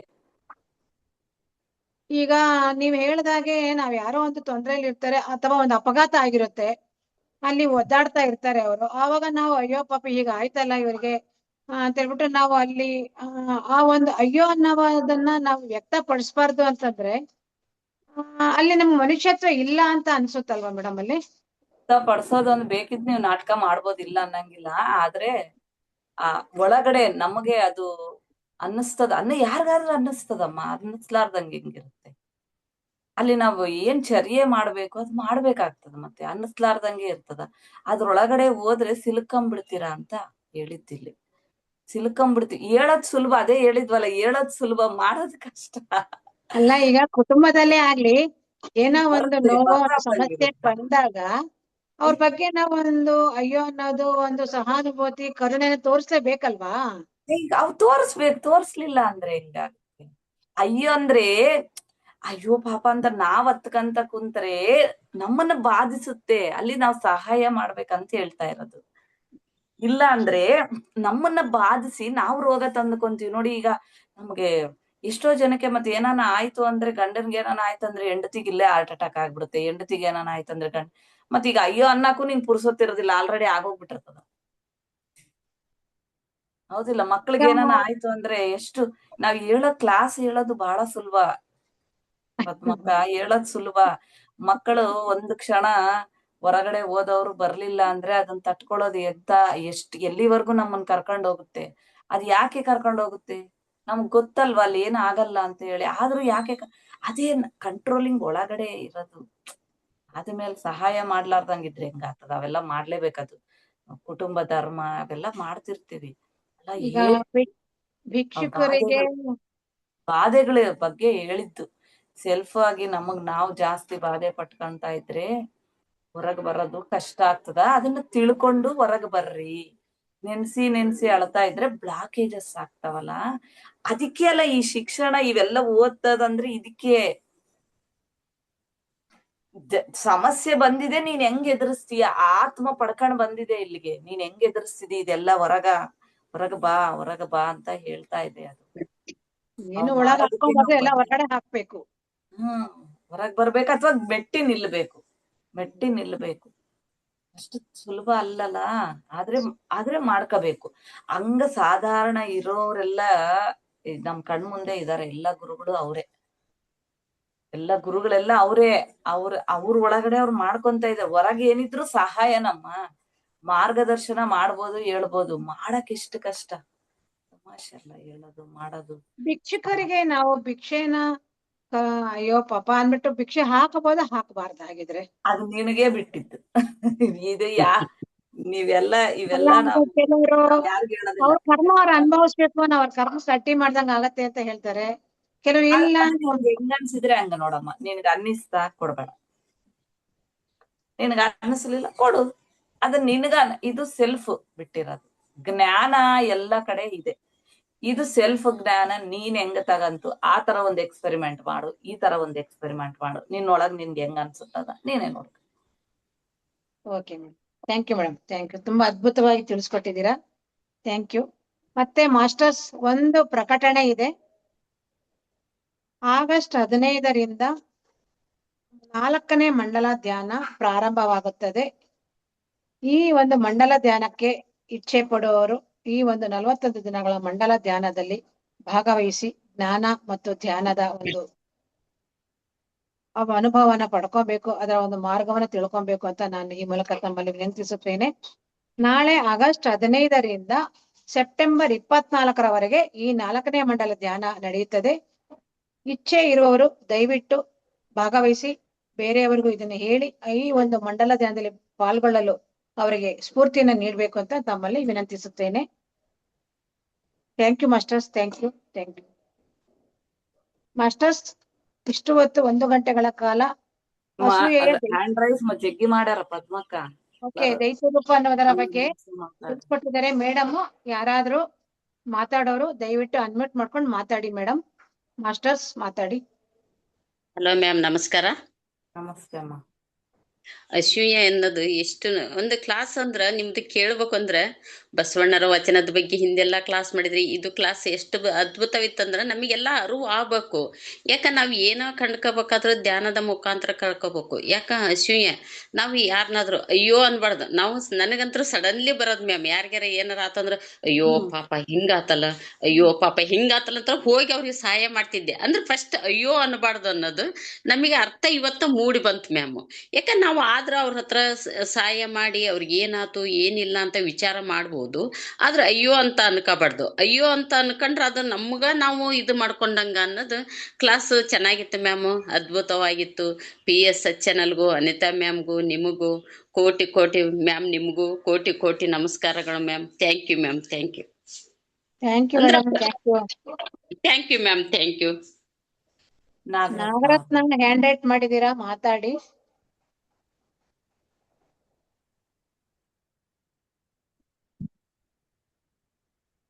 ನಮಸ್ತೆ ಮೇಡಮ್. ನಮಸ್ತೆ. ತುಂಬಾ ಚೆನ್ನಾಗಿತ್ತು ಮೇಡಮ್ ಕ್ಲಾಸ್. ನಾವು ಒಂದು ನಮ್ಮ ಶರೀರದೊಳಗೆ ಮನಸ್ಸು ಆವರಿಸ್ಕೊಂಡಿರುತ್ತೆ. ಅದರೊಳಗಡೆ ಕಲ್ಮಸ ಹೇಗೆ ಹೊರಗಾಕ್ಬೇಕು ಅನ್ನೋದು ಎಲ್ಲದನ್ನು ಚೆನ್ನಾಗಿ ಹೇಳಿದ್ರಿ. ಪಂಚೇಂದ್ರಿಯ ಜ್ಞಾನೇಂದ್ರಿಯಗಳ ಬಗ್ಗೆ ನಮ್ಮೊಳಗೆ ನಾವು ಹೋಗ್ಬೇಕು. ಹೋದಾಗ ನಮ್ಮ ಒಳಗಿರುವ ಕಲ್ಮಸ ಎಲ್ಲ ಹೊರಗಾಕ್ಬೋದು. ಅದನ್ನ ಧ್ಯಾನದಿಂದ ನಾವು ಮಾಡ್ಬೇಕು ಅನ್ನೋದ ತುಂಬಾ ಅದ್ಭುತವಾಗಿ ಎಲ್ಲ ವಿಷಯನೂ ಚೆನ್ನಾಗಿ ಹೇಳಿದ್ರಿ ಮೇಡಮ್. ತುಂಬಾ ಚೆನ್ನಾಗಿತ್ತು ಮೇಡಮ್. ನಾವು ಧ್ಯಾನಕ್ಕೆ ಬಂದ್ಮೇಲೆ ನಮ್ಮೊಳಗಿರೋ ಎಲ್ಲ ಕಲ್ಮಶ ಹೊರಗಾಗ್ತಾ ಇರೋದು ಇವಾಗ್ಲೂ ಕೂಡ. ಈಗ್ಲೂ ಇನ್ನ ಮತ್ತೆ ಮತ್ತೆ ಬರ್ತಾನೆ ಇರ್ತವೆ. ಅವನ್ನೆಲ್ಲ ಧ್ಯಾನದಿಂದ ಹಾಕ್ತಾ ಇರ್ತೀವಿ. ಮತ್ತೆ ಬರುತ್ತೆ, ಮತ್ತೆ ಅದೇ ಕೆಲ್ಸ. ಆ ತರ ಮಾಡ್ತಾ ಇದ್ದಾಗ ನಮ್ಮೊಳಗೆ ನಾವು ಹೋಗ್ತಿವಿ. ಆವಾಗ ನಾವು ಒಂದು ಆತ್ಮಜ್ಞಾನ ತಿಳ್ಕೊಂತೀವಿ ಅಂತ ತುಂಬಾ ಚೆನ್ನಾಗಿ ಹೇಳಿದ್ರಿ. ಎಲ್ಲ ವಿಷಯನೂ ಚೆನ್ನಾಗಿತ್ತು ಮೇಡಮ್. ತುಂಬಾ ಅದ್ಭುತವಾಗಿತ್ತು ಕ್ಲಾಸ್. ಚೆನ್ನಾಗಿ ತಿಳಿಸ್ಕೊಟ್ರಿ. Thank you madam, thank you. ಚೆನ್ನಾಗಿ thank you. Roopa Satish, mute ಮಾಡ್ಕೊಂಡು ಮಾತಾಡಿ.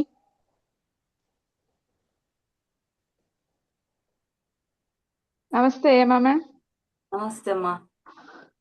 ಮೇಡಮ್ ಕ್ಲಾಸ್ ಅದ್ಭುತ ಮೇಡಮ್, ಚೆನ್ನಾಗಿತ್ತು ಕ್ಲಾಸು. ಅರಿವೇ ಗುರು ಲಾಸ್ಟ್ ಇದ್ರಲ್ಲೆಲ್ಲ ಕೇಳಿದ್ದೀನಿ. ಅದ್ರಲ್ಲೂ ಇದೇ ತರನೇ ಹೇಳ್ತಾ ಹೋದ್ರಿ ವಚನಗಳ ಮೂಲಕ. ಇವತ್ತಿನ್ನು ಸ್ಪೆಷಲ್ ಇದು ಕ್ಲಾಸ್, ನಮಗೆ ಸ್ಪೆಷಲ್ ಕ್ಲಾಸ್. ಮತ್ತೆ ಮಂಡಲ ಧ್ಯಾನ ಮತ್ತೆ ಸ್ಟಾರ್ಟ್ ಆಗ್ತಿದೆ ಅಂದ್ರು. ನಾನ್ ಅನ್ಕೊಳೋದು ಪ್ರತಿನಿತ್ಯನೂ ಮಂಡಲ ಧ್ಯಾನನೇ ಮೇಡಮ್. ಅಷ್ಟು ಚೆನ್ನಾಗಿರುತ್ತೆ ಎನರ್ಜಿ. ಅದು ತುಂಬಾ ಚೆನ್ನಾಗಿರುತ್ತೆ ಮ್ಯಾಮ್. ಇಲ್ಲಿ ನಮ್ಮೊಳಗ್ ನಾವು ಹೋಗ್ಬೇಕು, ನಮ್ಮನ್ನ ನಾವು ಸೆಲ್ಫ್ ಫೀಲಿಂಗ್ ಮಾಡ್ಕೋಬೇಕು. ಲಾಸ್ಟ್ ವೀಕ್ ಅಲ್ಲಿ ಮಧುಶ್ರೀ ಮ್ಯಾಮ್ ಅಂತ ಹೇಳಿ ಒಬ್ರು ಚಿತ್ರದುರ್ಗದವರು ಕ್ಲಾಸ್ ತಗೊಂಡಿದ್ರು ಮ್ಯಾಮ್ ಇದ್ರ ಬಗ್ಗೆನೆ, ಇದು ಬುಕ್ ಬಗ್ಗೆನೆ ಹೇಳಿದ್ರು. ಅದು ಲಲಿತಾ ಕಂದಗಲ್ ಮ್ಯಾಮ್ ಹತ್ರ ಸಿಗತ್ತೆ ಪುಸ್ತಕ ಅಂತ ಹೇಳಿದ್ರು, ತರಿಸ್ಕೊಂಡಿದೀನಿ. ಒಂದೊಂದು ವಾಕ್ಯನೂ ಅಷ್ಟು ಚೆನ್ನಾಗಿದೆ ಅಂದ್ರೆ ದೈವಿ ವಾಕ್ಯಗಳು ಅಂತಾನೆ ಹೇಳಿದಾರೆ, ಅದು ಹಂಗೆ ಇದೆ ಮೇಡಮ್. ಓದ್ಬೇಕು ಅದು ಹ್ಮ್ ಪ್ರತಿಯೊಬ್ರುನು, ಅಷ್ಟು ಕಾನ್ಫಿಡೆಂಟ್ ಬರುತ್ತೆ. ಅಂದ್ರೆ ನಾವ್ ಹೆಂಗೆ ಇದ್ ಮಾಡ್ಕೋಬೇಕು ಪ್ರತಿಯೊಂದು ಇರುತ್ತೆ ಮ್ಯಾಮ್. ಇಲ್ಲಿ ನೀವು ಕ್ಲಾಸ್ ಮಾಡ್ತಾ ಮಾಡ್ತಾ ಒಂದು ಹೇಳಿದ್ರಿ, ಈಗ ಒಂದು ಏನೋ ಒಂದು ಆಗಿರುತ್ತೆ, ಅಸೂಯೆ ಬಂದಿರುತ್ತೆ, ಪಿನ್ ಚುಚ್ಚಿರ್ತೀವಿ ಮತ್ತೆ ಅದನ್ನ ತೆಗಿರ್ತೀವಿ, ಆ ಓಲೆ ಇರುತ್ತೆ.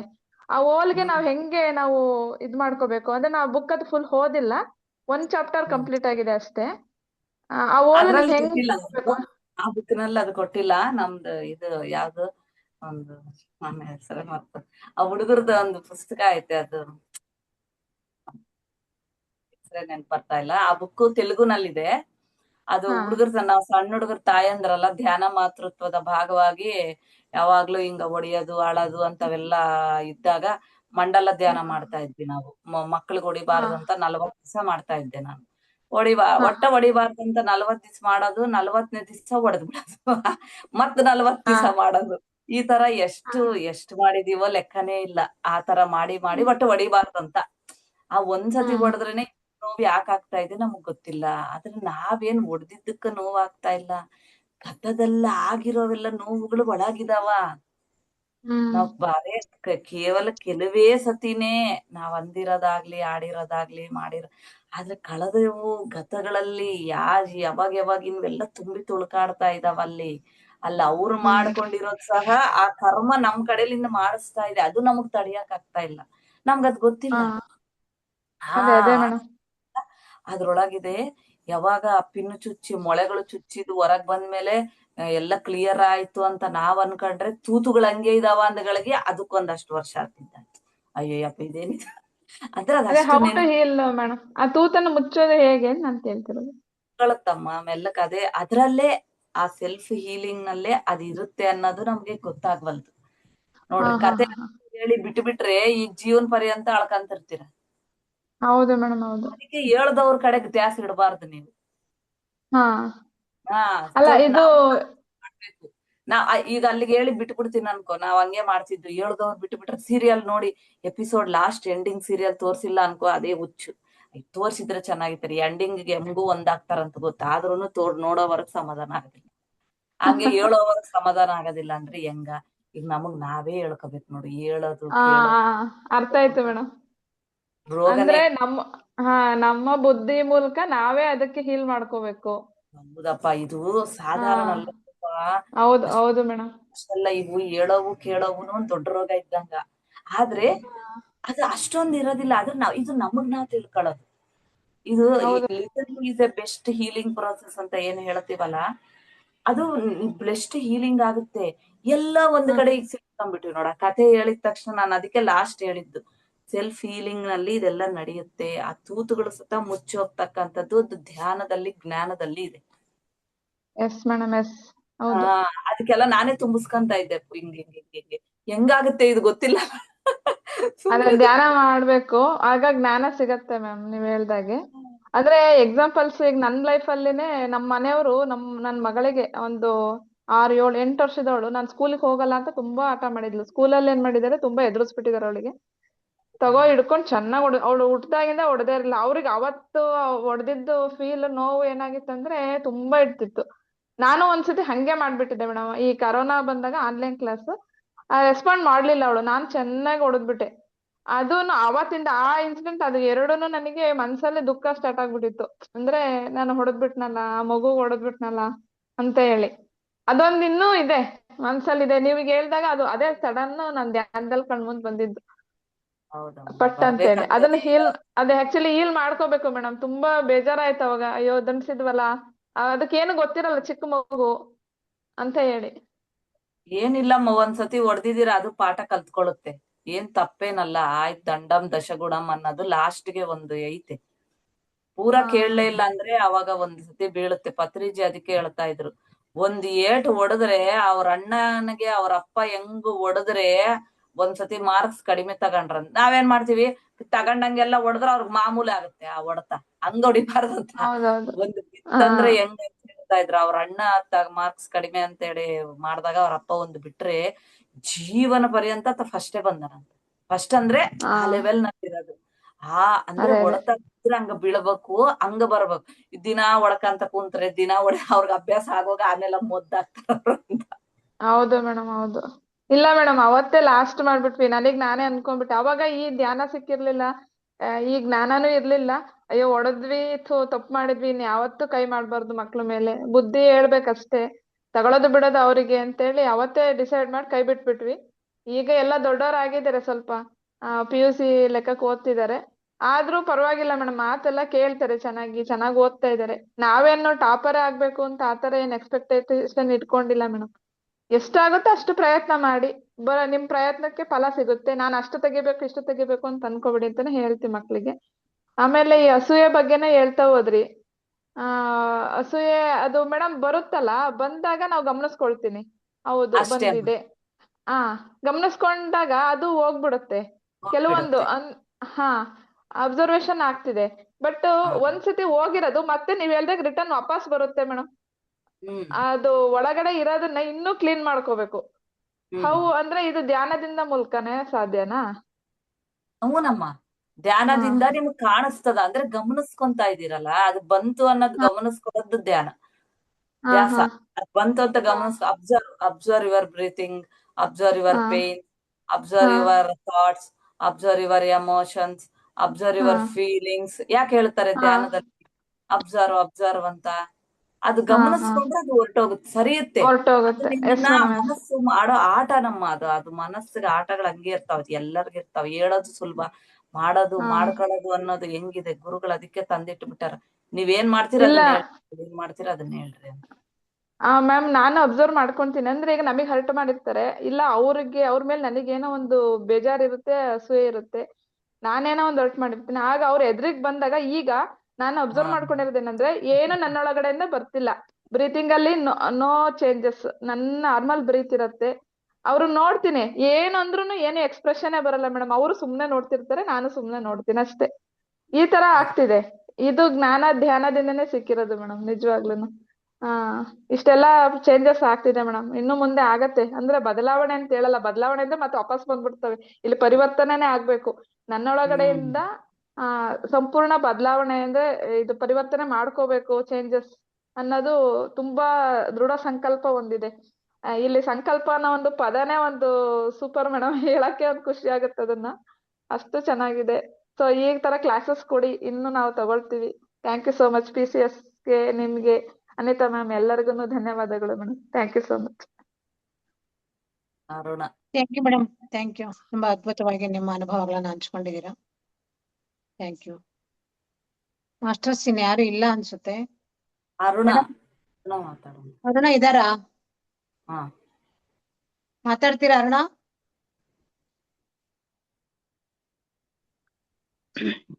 ಹಲೋ, ನಮಸ್ತೆ ಮೇಡಮ್. ಹ್ಞೂನಮ್ಮ, ಹಲೋ, ಹೇಳಮ್ಮ. ನಮಸ್ತೆ ಮೇಡಮ್. ಮಾತಾಡಿ.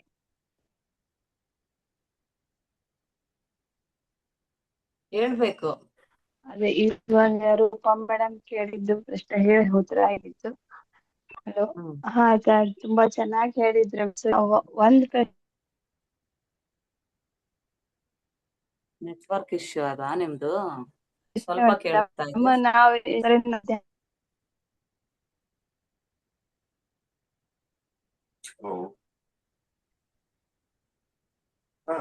ಹೇಳಮ್ಮ.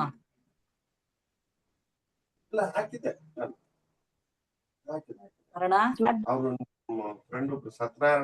ಸ್ವಲ್ಪ ಆ ಕಡೆ ಈ ಕಡೆ ನಿಂತ್ಕೊಂಡಾದ್ರೂ ಮಾತಾಡಮ್ಮ, ಕೇಳಿಸ್ತಾ ಇಲ್ಲ. ಯಾವ ರೀತಿ ನಾವು ಕಿಟಕಿ ಹತ್ರ ಬನ್ನಿ, ಸ್ವಲ್ಪ ಮನೆ ಹತ್ರ.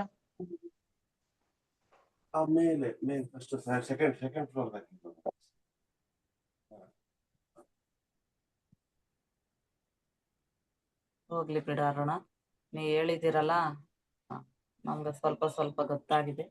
ನೆಟ್ವರ್ಕ್ ಇಶ್ಯೂ ಇದೆ. ಮತ್ತೆ ನಾಳೆ ಆಗ್ಲಿ ಆವಾಗ ಮಾತಾಡಿ ಅಂತ. ಪದ್ಮಕ್ಕ ಅವ್ರು ಕೇಳಿಸ್ತಾ ಇಲ್ಲ. ಏನ್ ಮಾಡೋಣ ಮೇಡಮ್? ಹಾ ಹಾ ಓಕೆ ಮಾಸ್ಟರ್ಸ್, ಇಷ್ಟು ಹೊತ್ತು ಎಲ್ಲರೂ ತಮ್ಮ ತಮ್ಮ ಅನುಭವಗಳನ್ನ ಹಂಚ್ಕೊಂಡಿರ್ತೀರಾ. ಮೇಡಮ್ ಸಹ ತುಂಬಾ ಅದ್ಭುತವಾಗಿ ಅದನ್ನ ತಿಳಿಸ್ಕೊಟ್ಟಿರ್ತಾರೆ, ಅಸೂಯೆಯ ದೈತ್ಯ ರೂಪ ಅನ್ನೋದನ್ನ. ಸೊ ಇಲ್ಲಿಗೆ ಈ ಒಂದು ಸೆಷನ್ ಅನ್ನ ಮುಕ್ತಾಯ ಮಾಡೋಣ. ಮತ್ತೆ ಇನ್ನೊಮ್ಮೆ 41 ದಿನಗಳ ಮಂಡಲ ಧ್ಯಾನಕ್ಕೆ ಎಲ್ಲರೂ ಪಾಲ್ಗೊಳ್ಳಿ ಅಂತ ಕೇಳುತ್ತಾ, ನನಗೆ ಈ ಅವಕಾಶವನ್ನು ನೀಡಿರುವ ಪಿರಮಿಡ್ ಕಾಲ್ ಸರ್ವಿಸ್ ಗುಂಪಿನಲ್ಲಿರುವ ಎಲ್ಲರಿಗೂ ಮತ್ತು ಅನಿತಾ ಮೇಡಮ್ಗೆ ನಾನು ಧನ್ಯವಾದಗಳನ್ನು ಸಲ್ಲಿಸುತ್ತಾ ಇಲ್ಲಿಗೆ ಒಂದು ಕಾರ್ಯಕ್ರಮ ಮುಕ್ತಾಯ ಮಾಡೋಣ. Thank you masters. Thank you, thank you, thank you. ಎಲ್ಲರಿಗೂ ಸ್ವಾತಂತ್ರ್ಯ ದಿನಾಚರಣೆ ಹಾರ್ದಿಕ ಶುಭಾಶಯಗಳು ಇನ್ ಅಡ್ವಾನ್ಸ್. ಎಸ್, ಎಲ್ಲರಿಗೂ ಸ್ವಾತಂತ್ರ್ಯ ದಿನಾಚರಣೆ ಶುಭಾಶಯ. Thank you.